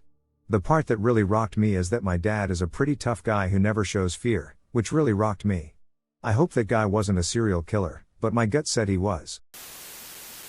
Personally, I've camped where some folks have fired up their Cheech and Chong after dinner, even though it's illegal in my state, and I really didn't mind. I grew up in the 80s and had beer given to me as a teen by another camper, so I really didn't mind the ganja. I've also camped with the extreme weekend warriors who slam 8 cases of beer between Mr. and Mrs. Calicaran for a 3-day weekend. No big deal to me. I just have to dodge their drunken asses on the road. I've camped where a cinnamon bear was hanging out about 30 feet from my camper, by the looks of all the candy wrappers he left behind. It's not a big deal. I've also camped where a cougar or bear decided that they needed my slippers more than me. Oh, well. It happens. But the one time I was camping apparently close to meth heads, that's when I questioned leaving early. I was boondocking about an hour away from the highway 1 year ago. I was in my mid to late 20s. I'm camping during the summer around my old hunting area to scout and check out trails and clear any downed trees. Everything was good for the first 2 days. Then, on the third night there, tweakers showed up in a minivan around 9 p.m. just as it was getting dark. I have to premise that I'm with a group of people, about 12 or so. We see the van pull up, but they stay in the van until it gets dark. So, in all, they waited in the van for about 30 minutes. Then they get out of the van and start wandering around the trucks. At the time, I had a 1979 F-250. They tried getting in at least my truck, as I could hear the distinct noise a flip-up door handle makes if the door is locked. By this point, my buddies and I had sent the wives and kids to the campers, so it was just us 4 guys and the tweakers. They started making their way to one of the other campers when one of us yelled hey to get their attention. They stopped and turned to us, and I still remember one tweaker trying to whisper loudly enough, "They can see us?" to the others. We didn't even bother asking what the hell they thought they were doing. We just said you've got 30 seconds to get back to the tweaker mobile before shit got real. They tried to give us the old "we're looking for X" excuse, but we didn't care to listen. You don't look for your buddies in the vehicles of someone else. They started to say something else when one of us put our hand on their hip. That got the tweakers to bail. Everything went back to a heightened normal around the fire. The next day, we're out on the ATVs poking around on the roads when we come across a rainbow of people rallying a couple miles down the road. There were a few hundred people there. There were lots of naked people all over the bowl on the hillside. Plus, a drug camp where you can get all kinds of shit in a needle already loaded up for you. Needless to say, we figured that the tweakers were originally from the rainbow people and were rifling vehicles for money and valuables. We went back to our camp and finished our trip, although our husbands took shifts around the fire each night. We did discuss leaving, but decided that we had enough guns and went south in a hurry, so we stayed. We found a random 5-ish-year-old kid like a mile off trail at Dinosaur Valley SP here in Texas. The river was kind of busy, and we were mostly rock climbing and bouldering with our kids, so we went down river. There was no real trail, we just walked in the water or along the bank. When we were leaving, I was at a point, and this little kid came barreling past me, headed out into the wilds. It was weird, but I didn't say or do anything. Luckily, my wife didn't have my reservations about stopping a small child alone, and she stopped him to ask if he was alright. He started bawling. He'd lost his parents somehow. It was super hot, he didn't have water, snacks, or even a pack. We couldn't get service to call a ranger, so we walked him back out. I actually ended up needing to carry him. Once we made it back to the normal area, we asked group after group if they'd seen him or his parents. No one had even noticed him. We had finally decided to just walk him back out of the park, and his mom came sprinting down the river. It was really emotional and a big learning experience for all of us. It's crazy to think that a 5-year-old kid could, or would, cover miles on their own. Worse, to think about what would have happened if we hadn't randomly decided to head off trail. If Isla or his parents read this, I hope the rest of your trip went better. Last year, my sister and I attempted to do a sunset hike at Summit Lake. We were tired, the sunset was probably still an hour away, and it was hot in the sun up on the rock. So we decided to head back, and we still had some light on about half of the hike down. For anyone not familiar with this area, Summit Lake has got to have one of the worst roads up to the hike I've ever actually seen. So, heading down to where there's a one-way bridge, by the time we are at the one-way bridge, it's about 10 o'clock. We pull up to the bridge, and there are 2 cars blocking the bridge, where there are still 2 lanes, right before there is 1 lane to cross. It seemed a bit out of place as it was a Mustang and another nice vehicle that couldn't even attempt any of the roads up to the trails. We stayed back about 100 feet, thinking they were just talking. One car pulls off in front of the other, to give us room, and gives us the wave. Go ahead. We start to go, and they block us in again. As soon as the car door opened, I said, put it in reverse and be prepared to floor it in drive if you need to. When we reversed, they got back in and sped off. I had no idea what they were up to, but I definitely had the feeling they wanted to rob us, at a minimum. It's the most terrifying thing that I have ever experienced. This happened 4 years ago, when my boyfriend and I were still sort of fresh into the relationship. My sister had recommended a snorkeling trip for a fun thing to do with him. This quarry is surrounded by a campground that is filled with water and is known for its crystal clear water and diving. There's apparently a helicopter and a school bus that people dive down to see. My boyfriend and I decided to go camping for the night. While we were checking in, we separately got a bad feeling about the place but kept it to ourselves until after we left. So at first, it was a really good time. We snorkeled in the shallow area of the quarry, and although the depth of the water was a bit uncanny, I still enjoyed myself. The water is 65 feet deep, so once you swam out of the shallow area, it immediately dropped off, and it was pitch black. This is actually where I realized I was terrified of water. Besides the dark, deep water while you were swimming, there is something very scary about a lake that is perfectly still. I assume that because it is a quarry, the water doesn't have a current. My boyfriend and I are winding down our night, and we're back at our campsite. We are camping in a grassy patch down a hill from the road. Our tent is pitched in a wooded area that our campsite is extended to, and just across the green is a campsite that looks well lived in, but our neighbors were out. We're making hot dogs over the fire when our neighbors get back. It's nighttime now, and they immediately go to sleep. I'd say 20 to 30 minutes after they get back is when things start to get spooky. My boyfriend and I were chatting when we noticed a dark figure watching us from up the hill. Because of the shadow of the fire, we could not actually make out the characteristics of the figure, but we knew he was staring directly at us, almost hiding behind our neighbor's truck. He had watched us for what felt like forever, until he started walking down the road again. We both watched him in dead silence, watching him walk behind trees. The same ones connected to our campsite, but that also went in between us and him. I anticipated each time I'd see him walk forward, out from behind a tree. It was a good 4 or 5 he came out from. It wasn't until after this that I noticed he had stopped walking. Or he was still behind the tree. I was totally freaked out. Where did he go? I watched my boyfriend look at what happened and think the same thing, but he shrugged it off, and I naively did too. We actually ended up forgetting about it and going to the quarry late at night. It was beautiful seeing the stars reflected against the water, but the deep, all-black water was terrifying, to say the least. We walked back to our campsite, lied in our tent, and smoked a joint.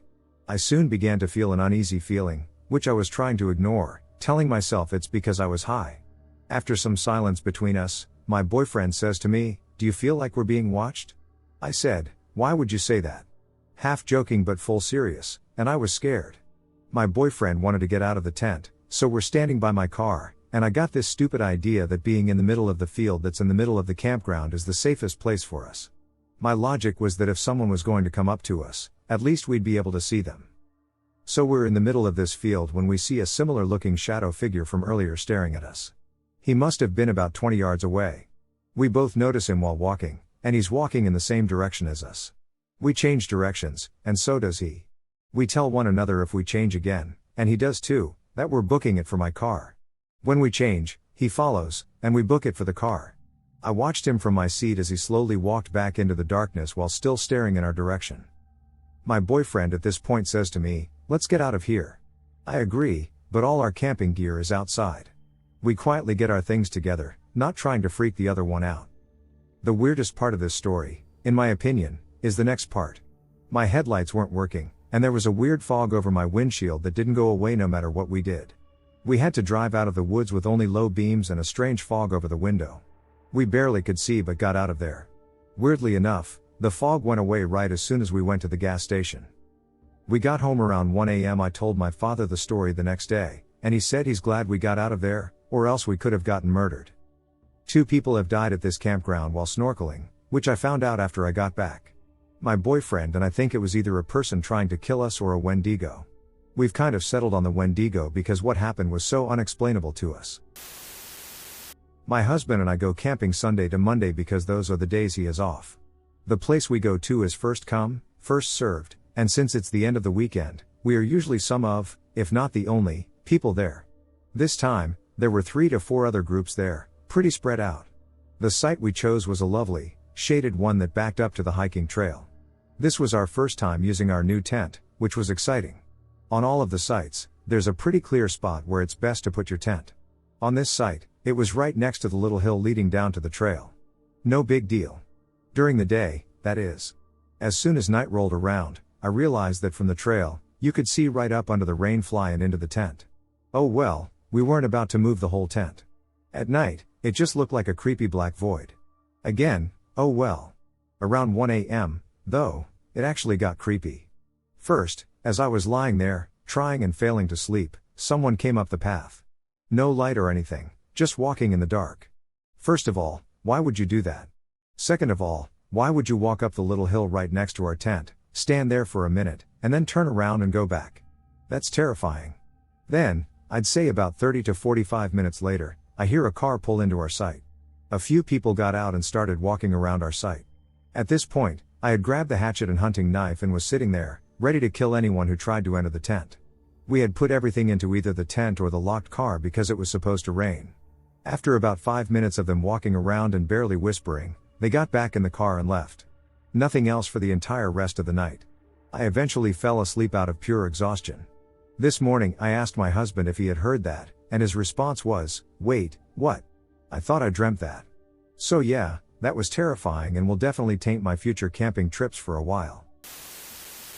I was at a campsite in rural Buffalo, New York, when a family of about 5 showed up and unpacked at the site next to us. They seemed like nice people, exchanged pleasantries, and went about our separate business setting up camp. The next morning, when we unzipped our tent and went to prep breakfast, we realized they were all still asleep on the ground. No sleeping bag, no tent, just lying down, fully clothed, like they had been raptured. Remember, this is Buffalo, New York, even in the summer, it gets cold at night. That was spooky, but we decided to leave them be and get packed up. Once we got back from a breakfast run, they were up and packing. Seeing that we were back, the father came over to us and introduced himself. He said we seemed like nice people and that he wanted to warn us about the imminent collapse of the US economy. He eyed our car and said that it'll be the only type of currency available once the banks shut down and that we should be careful since someone will want it more than our money when China invades.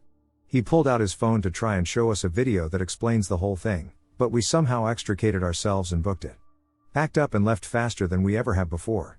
The disturbing thing was not just what he said, it was how calm and genial he was while saying it, as if he were talking about the weather. The woods have eyes. I was about 10 years old. I went to a summer camp in Oregon named Camp Howard. This was in the summer 1994. The camp is a Catholic youth camp, but it really feels more like every traditional summer camp you might see in movies. sneaking out in the middle of the night to go skinny dipping, over-the-top campfire horror stories, and all manner of activities. It was a blast. This story concerns late-night skinny dipping.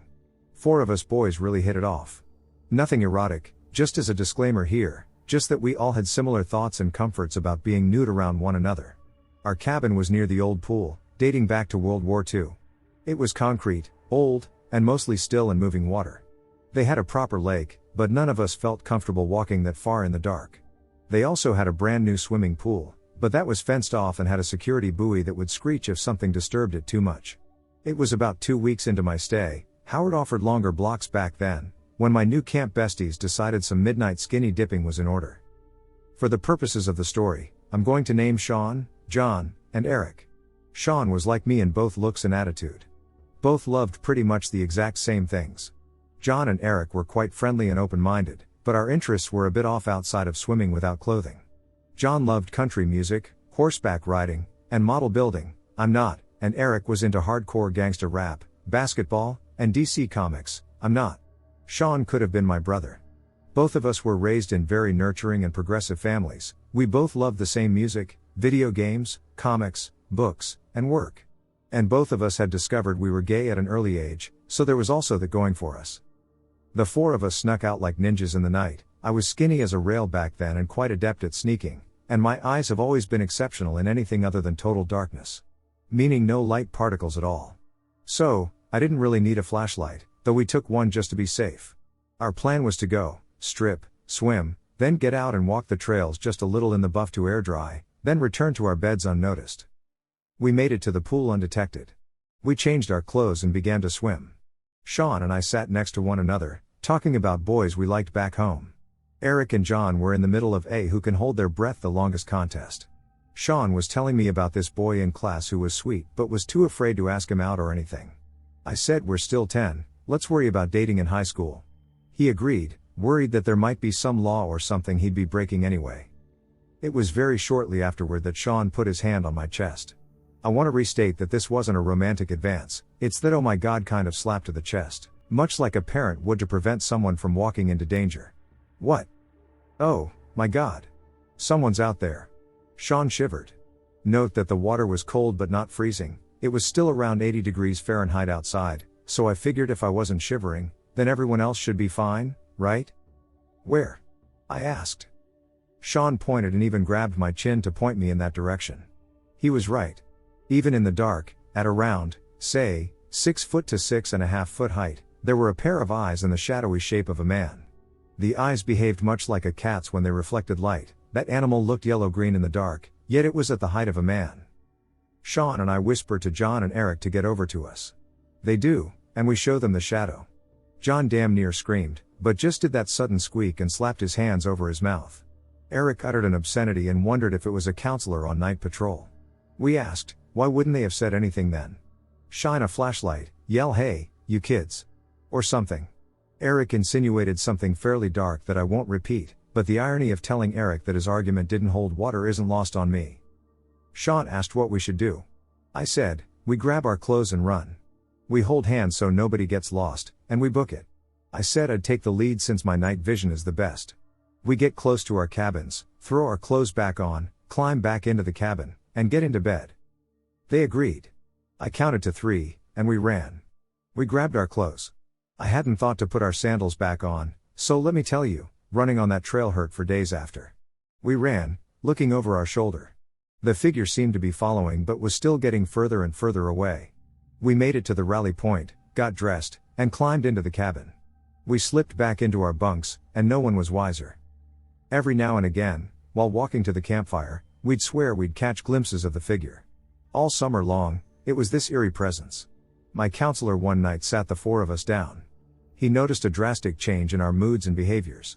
We said we'd tell, but we don't want to get in trouble. He said he wouldn't, on the contingent we fess up. We told him the whole thing. We admitted to sneaking out, the skinny dipping, and the shadow figure. At first, he laughed. He told us that he started going to Howard back in the 70s, and sneaking out to skinny dip was practically tradition among young boys, and we shouldn't do it, but he said it was really a no harm, no foul instance.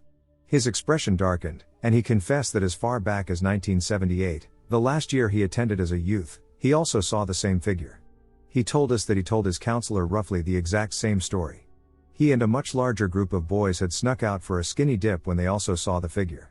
My counselor said that his counselor told roughly the exact same story from when he was a camper there. In the end, we've learned that as far back as the 1960s, this phantom appeared near the upper pool, very late at night. I live fairly close to Yellowstone National Park and find it to be an amazing, magical place. I consider myself so lucky to live within driving distance of a place that people travel from all over the world to visit. Every time I have taken the time to visit the park, it has been an amazing experience. My regret is that I don't visit more often. But twice, I have stayed overnight in the Yosemite Valley area. The first time was at housekeeping camp, and I knew the quarters were close to others, and I thought the other people enjoying themselves, clearly with copious alcoholic beverages, was fine. I don't drink, and I don't understand why anyone would come to this most amazing, beautiful place and just get trashed, but to each their own.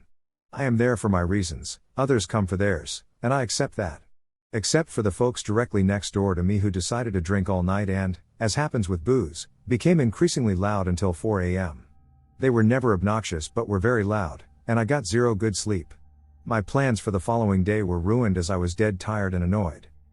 Then this past weekend, I stayed in Camp 4.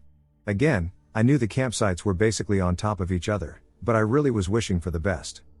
The trio of folks who were set up about 10 feet from our tent seemed to be pretty low-key. They were playing some music at a fairly low level and just chatting. I was exhausted from a long day hiking and crawled into the tent about 8:30 and fell asleep quick. About an hour and a half later, I wake up to hear one of the people in the trio right next to me crying hysterically, clearly inebriated, loud, and sobbing like a family member or pet had died. And this went on for over an hour. This finally subsides, and I fall back asleep. At about 1:30, I am woken up again by this same person literally retching, puking up their guts just outside their tent. Loudly, and this person very literally keeps heaving all night long into the next morning. This person sounds like they have alcohol poisoning and probably should have packed up shop and gone home or to urgent care. It was that bad. I can hear their campmates trying to get this person to drink water or eat, and they are refusing but still just sitting outside their tent, puking and dry heaving. It was horrible. It continued all night. I got zero good rest. My plans for a very full day of hiking were now ruined, but worse, I was angry. I was tired and felt this ugly inner Karen bubbling up inside me. It was the opposite of how I want to be when I visit this amazing, beautiful, magical place that brings me peace. I got up the next morning and saw this person vomit around the campsite. I put off eating anything, not surprising, and packed up everything and left as early as possible. As we were leaving, this person was still making the worst noises and hanging her head out of the tent. Other people from other adjacent campsites came over to her and offered, first, anti-nausea medicine and, second, some coffee and food, both of which she refused. Is the valley always full of drunk idiots, or do I have just the worst luck? I will not stay in the valley again. I drove over to Tioga Pass and checked out Tamarack Flats campground, and it looks amazing, huge spots and secluded. Maybe that was a blessing in disguise in that I found a much better place than I would have thought about before. Anyway, thank you for listening. I just needed to share and get this out of my system, maybe with too much alcohol. During the summers, I would spend a month or so visiting family in Michigan.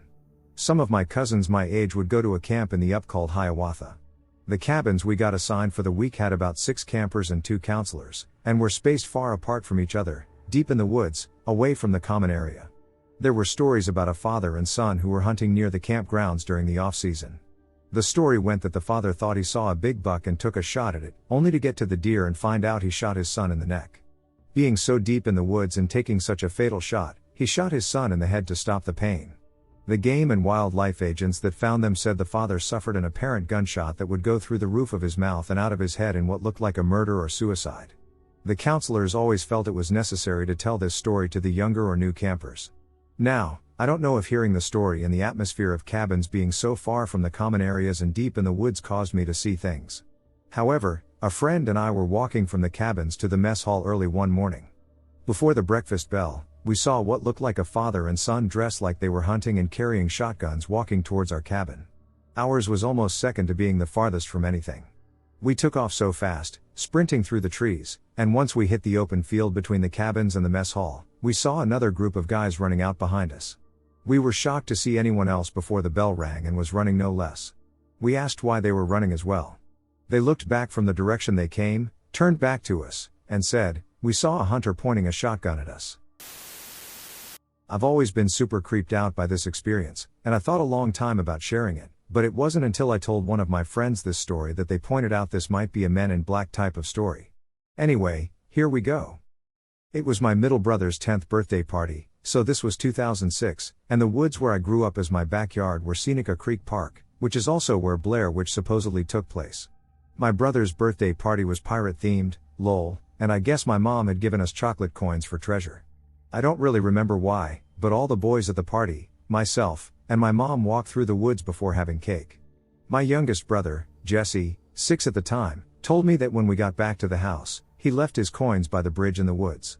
That part of the woods was where a fork came into the path, left was the bridge leading to a walking trail, and right was deeper on the path headed near the creek. So I decided I would go and find his coins and tell him to come with me. Oddly enough, my mom warned us not to go, but we still did, and she let us. The bridge was about a 5-minute walk from the bottom of our hill, which was our backyard. We walked into the woods, and everything was normal, just like it was when we were just there with the group. We finally made it to the bridge, and I found Jesse's coins right away. I was bent down, and Jesse was behind me. I looked up while grabbing the coin, and there's a man in all white with a white brim hat. I thought it was a cowboy hat, and then a man behind him wearing all white too, but no hat. They appeared out of nowhere, and I started backing up right away when I saw the first man because I felt pure fear. He saw me scared and backing off, and he said, "I don't bite." That's when I told Jesse to run, and I was screaming. We ran home. I didn't even check to see if they were following us, but we ran all the way out of the woods and up the hill screaming because the group and my mom were on the back deck, and I knew if the men knew people were listening for us, maybe they wouldn't chase us. We told the boys and my mom what happened, and my mom said, "See, I told you so," and that was it. It was so scary, and they truly came out of nowhere and just appeared. My brother remembers this as vividly as I do. Has anyone ever encountered men in all white in the woods? I never really knew what this all meant, but it was so creepy, and this is probably the best place to try and figure it out. Thanks for listening to this. I am what would be classified as an outdoors person. I primitive camp in dispersed areas of public land. I hike and explore in areas that are extremely rugged, and often a local guide is recommended for people inexperienced in hiking Utah's high mountain peaks and deserts. I am trained and experienced in using bushcraft skills. I do everything I can related to the outdoors, fishing, boating, everything. Sometimes I am with family or friends, but usually I prefer to be alone in my explorations. It is not recommended, even for people experienced with the outdoors. I am not your parent or babysitter, so I am not going to tell you what to do. But for your safety, if you do decide to solo explore anywhere, please have survival skill training with knowledge of local resources wherever you are intending to adventure. One of the things I do, and try to do daily as my form of exercise, is metal detecting. When I am out on exploration, this often includes finding long abandoned mines, ghost towns, and other signs of pioneer settlements. During one of my explorations, I decided to attempt to find a particular ghost town I had seen on an old map. I packed my gear and equipment, and I hit the road. Site arrival, late afternoon, approximately 04:30 hours Mountain Standard Time, mid-August 2019. Temperature/environment, high mountain desert, extremely hot and dry. No wind. 104 degrees Fahrenheit. The site is barren and extremely difficult to access. Some structures remain, but in very poor and unsafe conditions. The last known inhabitants were in the mid-1930s. They left because the local mine closed during the Great Depression. The most recent signs of activity came from vandals, partiers, and hunting groups. Access: inhabitants of the former town used horseback and hand carts for primary transportation, and the railroad passes just outside of town for the miners to ride into work. Modern-day transportation has difficulty with access, even with 4x4 and off-road equipment.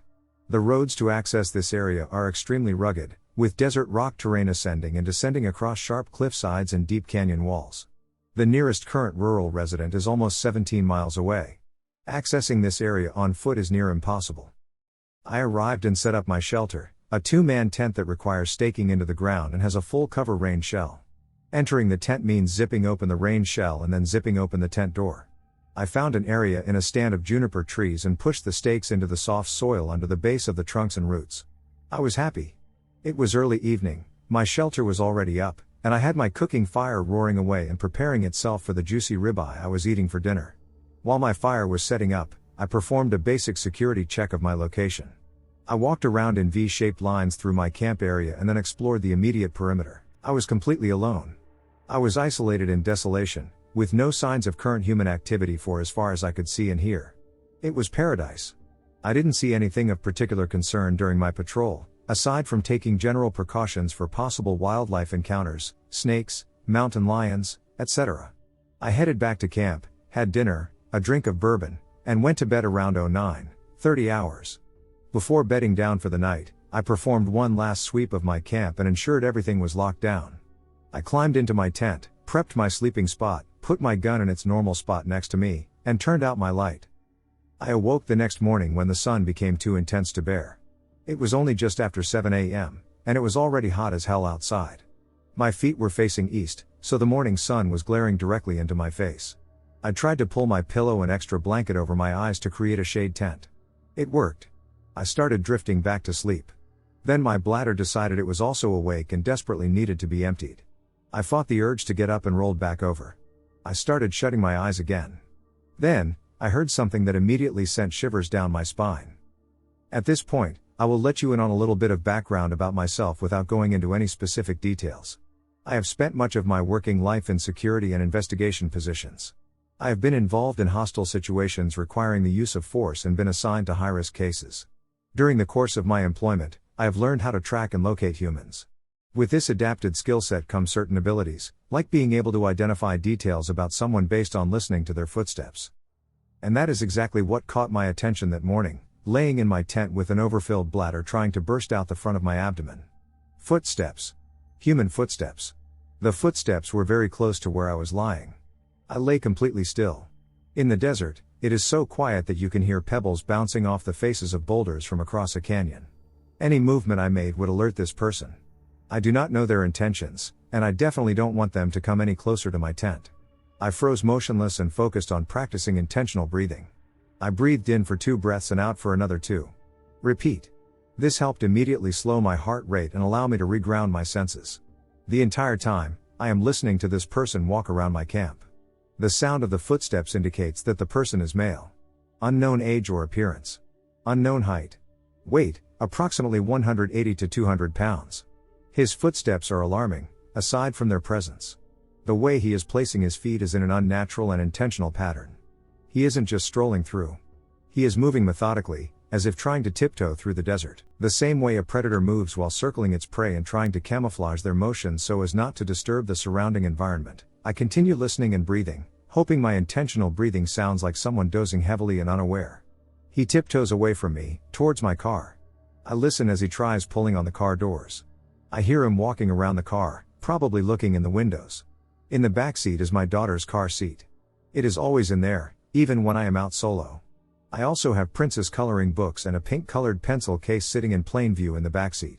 He has moved to the other side of my car now, where the footsteps are much further away. I take advantage of this moment and very quietly but steadily pull the zipper down on my sleeping bag. I take a second to stretch my limbs to relieve the tense cramping and quietly roll to my side. I grab the holster of my gun and quickly pop it from my belt. I rolled back into a more comfortable position and sat completely still again. I listened carefully to what the intruder was doing. He was still making his predatory walk, moving in all directions. South of the camp, approximately 50 feet. Back to camp. East of the camp, approximately 50 feet. Back to camp. As if he were checking to see if anyone else was around. Maybe check to ensure there are no witnesses or passersby to interfere with whatever his plan is. Suddenly, he changed directions.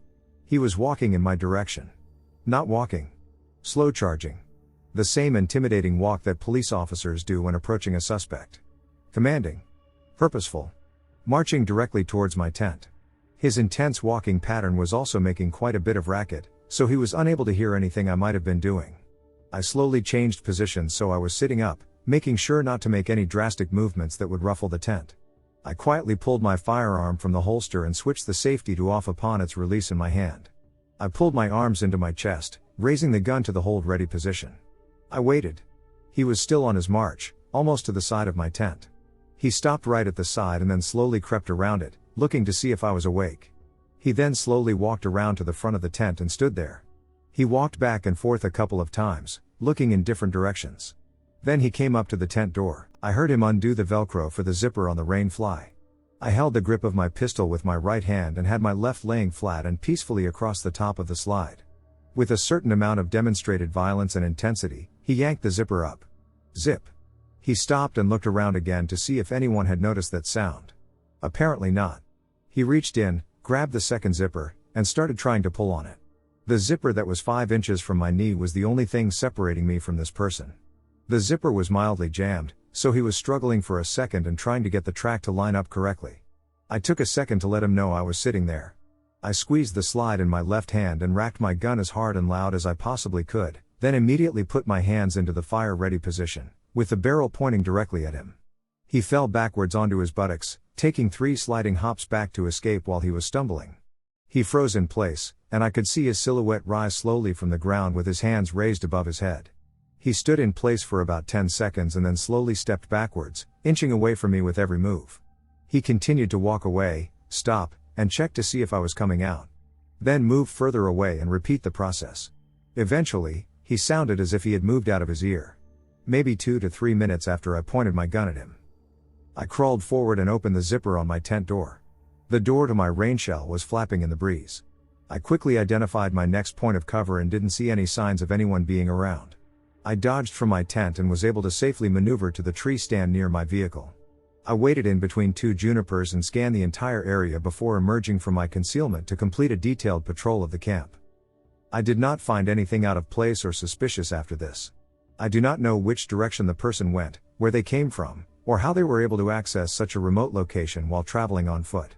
To this day, it remains one of the most haunting experiences of my life. As for the rest of the trip, everything went as planned.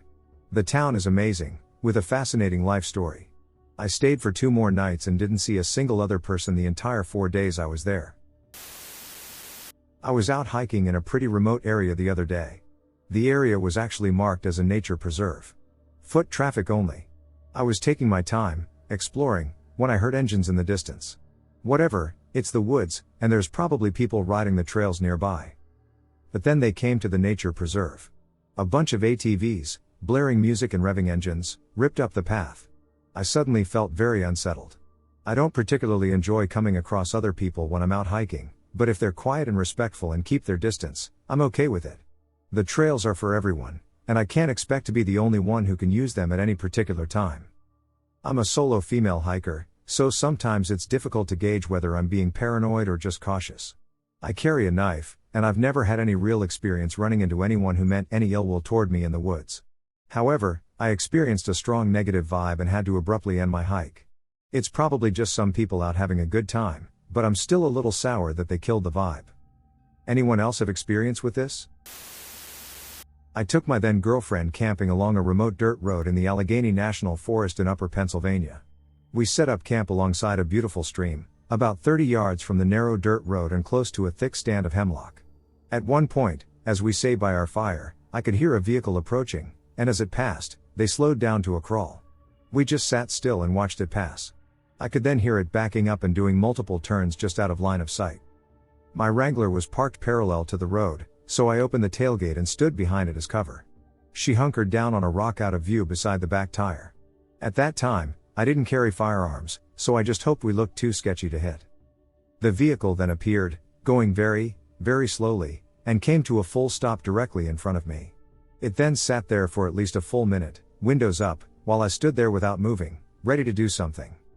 Eventually the driver's side window opened about 3 inches, and a male voice asked if we needed any ice. "No," is all I said without breaking cover. He or they then sat there for another full minute or so before taking off. We moved our camp further into the thick stand of hemlock, into a more defensive position. That encounter was the one that began my concealed carry period, which lasted a number of years. I remember her asking me, "So those old World War II pistols you got from your grandpa, why don't you start bringing them?" Camping story. To set the stage for this story, we must go back to the far-off year of 1988. The location is the Cascade Mountains of Oregon. I was 10 years old, and with me were my mom, dad, best friend, and our golden retriever, Amber. We were very much an outdoor family and had many camping trips before and after, but to this day, when I think about it, I still remember the terror I felt that weekend so long ago. After a brief talk with my father recently, it kind of came back to the front of my mind. He was also able to fill in a few details that I had forgotten. This holiday was like many others. We packed up the station wagon with everything we would need for a hike into one of our favorite lakes to camp at. To make this trip even more exciting for me, it was my birthday weekend, and I got to pick this lake. After we arrived at the trailhead and got our packs on, my dad got his sidearm out and strapped it to his belt. In Oregon, open carry was permitted in national forests, and my dad always had a gun on his hip while in the woods, which always added a sense of security. We had a close call with a bear one time, and it came in handy. The lake was about a 4-mile moderate hike through some thick forest, but the trail itself was well maintained and was never very busy, so it was going to be a very pleasant hike. We started off on our hike, and back in the 1980s, it was not uncommon to have your dog off-leash on the trails in the forest, so we let Amber run and do her thing. She was a good dog and never ran off for too long or jumped on people. She did love people, though, and speaking of people, we had not seen anyone else on the trail after about 2 miles into the hike, which was nice since it was just all of us talking, laughing, and enjoying nature. My best friend and I started to hike ahead of everyone else because we were so energized and excited about finding the first and best tent spot once we got to the lake. Amber was bounding ahead of us and having a great time, too. We were about 20 yards ahead of my parents when Amber stopped dead in her tracks. I thought she maybe saw a chipmunk or something, maybe a bird, but her hackles came up and she let out the lowest of growls. She never growls, so we stopped walking, and I thought maybe a bear or deer or something was just off the trail, and she saw or heard it. We immediately started walking backwards, and my parents caught up to us. My dad asked us what was going on, and I told him that Amber was up the trail and was growling at something. He tells us girls to stay back with my mom, and he walks ahead to where Amber was on the trail. My dad gets up to her and looks around.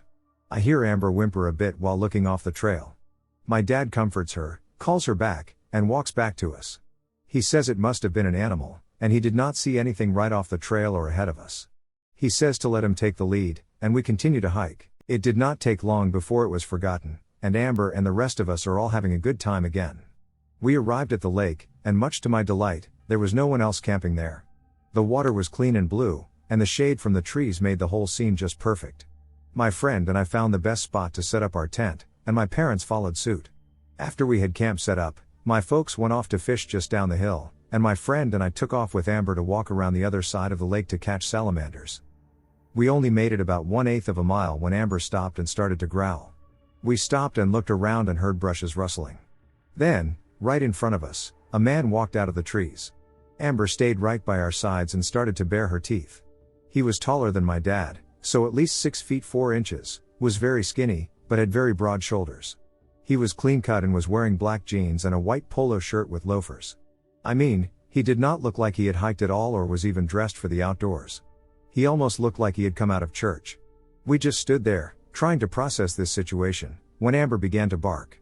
The guy just stood there, not moving, and smiled. It's like the creepiest smile. It felt like someone thought that was what a smile was supposed to look like. Amber kept barking, and this got my parents' attention, and they looked up to us and called out to us to come back. We complied and started to walk back towards them. My dad met us halfway and told us to go back to the campsite, and he was going to talk to this guy. We got back to our camp, and my mom sat with us. I could hear my dad asking the guy if he needed help or if he was a fellow camper who had just set up camp away from the lake. My dad was polite and calm, but I could see he was on guard and trying to figure out the situation. Now is the time to mention that my dad was ex-army and can be very intimidating when needed. The conversation continues. The guy told my dad he was just on a walk and didn't mean to intrude on us. The guy says goodbye and walks back into the woods. My dad walked back to camp, sat down, and told us that he thinks the guy may just be a yuppie camper who does not know much about the outdoors. But my dad said that he got a weird vibe off of him and would be keeping an eye out for him. Amber stayed by our side and was calm, yet she kept looking in the direction the guy went. A bit more time goes by, and we have a nice campfire going and the sun is starting to set. We cooked some dinner and made s'mores afterwards. My friend and I decided to go to our tent and read some books and tell each other some scary stories. Amber followed us to the tent and laid right outside the door. My parents walked down to the lake to sit, have a beer, and just chill. They were never more than 50 yards away. Not long after my parents walked away, I heard Amber start to growl, and then we heard footsteps coming from the woods behind our tent. My friend and I turn off our flashlights and go quiet to listen. The footsteps stopped at the edge of the woods. We then hear heavy breathing and a grunting sound. Amber starts to bark, and we then hear the footsteps retreat to the woods. Amber whimpers a bit, and I then hear my parents walking back to the camp. I go out and tell them what happened. My dad said that he heard Amber barking, and that is why they came back up. I ask my dad what we should do. What is going on, and if that strange guy was the one creeping around. He tells me that we will see about moving camp in the morning since we still have 3 days left on the trip and nothing has happened to warrant just leaving, but he said that we will play it by ear and just be a little more vigilant, and if something changes, we will decide what to do next. He tells us to try to get some sleep, and we all turn in for the night. The next morning, we get up and have breakfast. After breakfast, we head down to the lake to fish. It was a beautiful day, and we were having so much fun that the events from the prior day were almost forgotten. We decided around lunchtime that we would go for a short hike to the waterfall that is up from the lake. We were gone for only about an hour, and when we came back, we found our tents opened and our sleeping bags drug out on the ground. My dad tells us to hang back with Mom, and he goes to investigate. He comes back and says nothing is missing, but it was not an animal that did this. He says we should break camp, hike back to the car, and find another spot to camp for the next couple of days. I could tell my dad was not wanting to frighten us, but I heard the urgency in his voice. I was very disappointed, but if it meant we could enjoy the rest of the trip and not worry about some creep messing with us, then it was worth it. We broke camp and started our hike back. Dad was in the lead, and we were double timing it and made it back to the car in record time. As we walk over to the car, we see that one of our tires is flat. It was not a big deal, we always had a spare, but when my dad bent down to start taking the lugs off, we swore. It was not just flat, someone slashed the tire. Dad changed the tire in record time, and we threw everything into the car, and he went to turn the car on, but it would not start. Dad swears, gets out of the car, and pops the hood. He says shit. It turns out someone took our spark plug wires. Old cars like that Chevy wagon did not have internal hood releases, you could just pop the hood from the outside. Dad slams the hood, says some very colorful words, and kicks some rocks. We were stuck, and no one else was at the trailhead, we were stranded. My parents are calm under pressure, and after a few minutes of discussion, it was decided that Dad would start walking down the road until he could hitch a ride to town and go to the auto parts store. Mom and the rest of us were going to wait with the car and look for someone to hopefully pull into the trailhead and help us. A few hours go by, and no one has come to the trailhead. It is getting hot, and we are hungry and tired. My mom makes us some lunch, and we go to sit under a tree to cool off. Amber is by our side and is calm, but then we hear a voice. Amber leaps up and starts to whimper. The creepy guy from yesterday comes down the trail and asks my mom if we need help. My mom tells him we are fine, that it is being settled, and that my dad will be back soon. This creep then tells her that his camp is close, and he is parked on the old fire road that is near the lake. He asks us if we would like to come back to his camp and wait until my dad returns. Mom sternly tells him no, saying that we will just wait here and thank you anyway. He does not like this. He tells my mom that it is not safe out here for a pretty lady and 2 young girls. My mom, like my dad, is no pushover and asserts herself again that we do not need any help and to please just leave us alone. The guy just stands there, smiles wide, and then just turns around and leaves. My mom is visibly shaken, and us girls were just a bit scared. My mom comes over to us and tells us that we need to stay close, not wander, and that we will be okay. My friend and I are really freaked out, and we are just hoping my dad will make it back soon. After about another 30 minutes, the creepy guy comes back, though this time he is not alone and has a slightly younger guy with him. The other guy is dressed as a yuppie camper and has a very stern look on his face. My mother stands her ground as they approach. Amber starts to growl, and her hackles go up. The 2 guys flank us, and one of them flashes a gun tucked into his belt. The older guy tells us that we need to go with them, and that they are not asking. My mom backs up next to us, and without taking her eyes off them, she reaches for her belt and pulls out her Bowie knife. My mom said we would not be going and that they needed to leave now. The 2 men did not even flinch at this and said that we would come with them or they would hurt us. At this moment, though, Amber goes from just growling to barking and puts herself between us and them. This makes the guys stop. My mom yells that they need to leave now. They start backing up, and at that moment we hear a truck pulling into the trailhead parking lot. At the sight of the truck, the guys start to walk away fast and disappear into the tree line. The truck was a forest ranger, and he had my dad with him. My dad jumped out of the truck and ran over to us, asking if we were okay. The ranger came over and asked who those men were and if we were okay. My mom explained everything, while my dad hugged us girls and told us we would be okay. The ranger takes off to go looking for the men. My dad tells us that he was about 5 miles from the town when the ranger picked him up and took him the rest of the way to get the part for the car. He then drove him back to our car. After hearing what happened, my dad was pissed and wanted to find the guys who tried to kidnap us, and they had been terrorizing us for the past 24 hours. The ranger came back and told us that he had almost caught up to them, but they sped away in their truck with a camper in tow. They had been parked behind a small ridge behind the lake on an old logging road. He did not get a plate, but he radioed a description of the men and their truck and camper to the local sheriff's office. He also took our information and said he would pass it on to them. He waited with us until Dad had the car fixed, and we were able to leave. We decided to not continue camping and instead drive a couple of hours to spend the last 2 days of the trip at the beach and stay in a hotel. A few days later, a deputy called my dad and told him they had never found the men. He said that it was most likely a crime of opportunity after seeing a woman with 2 girls in tow. He was sure they had been watching us from off the trail and had messed with our camp to judge how my dad would react.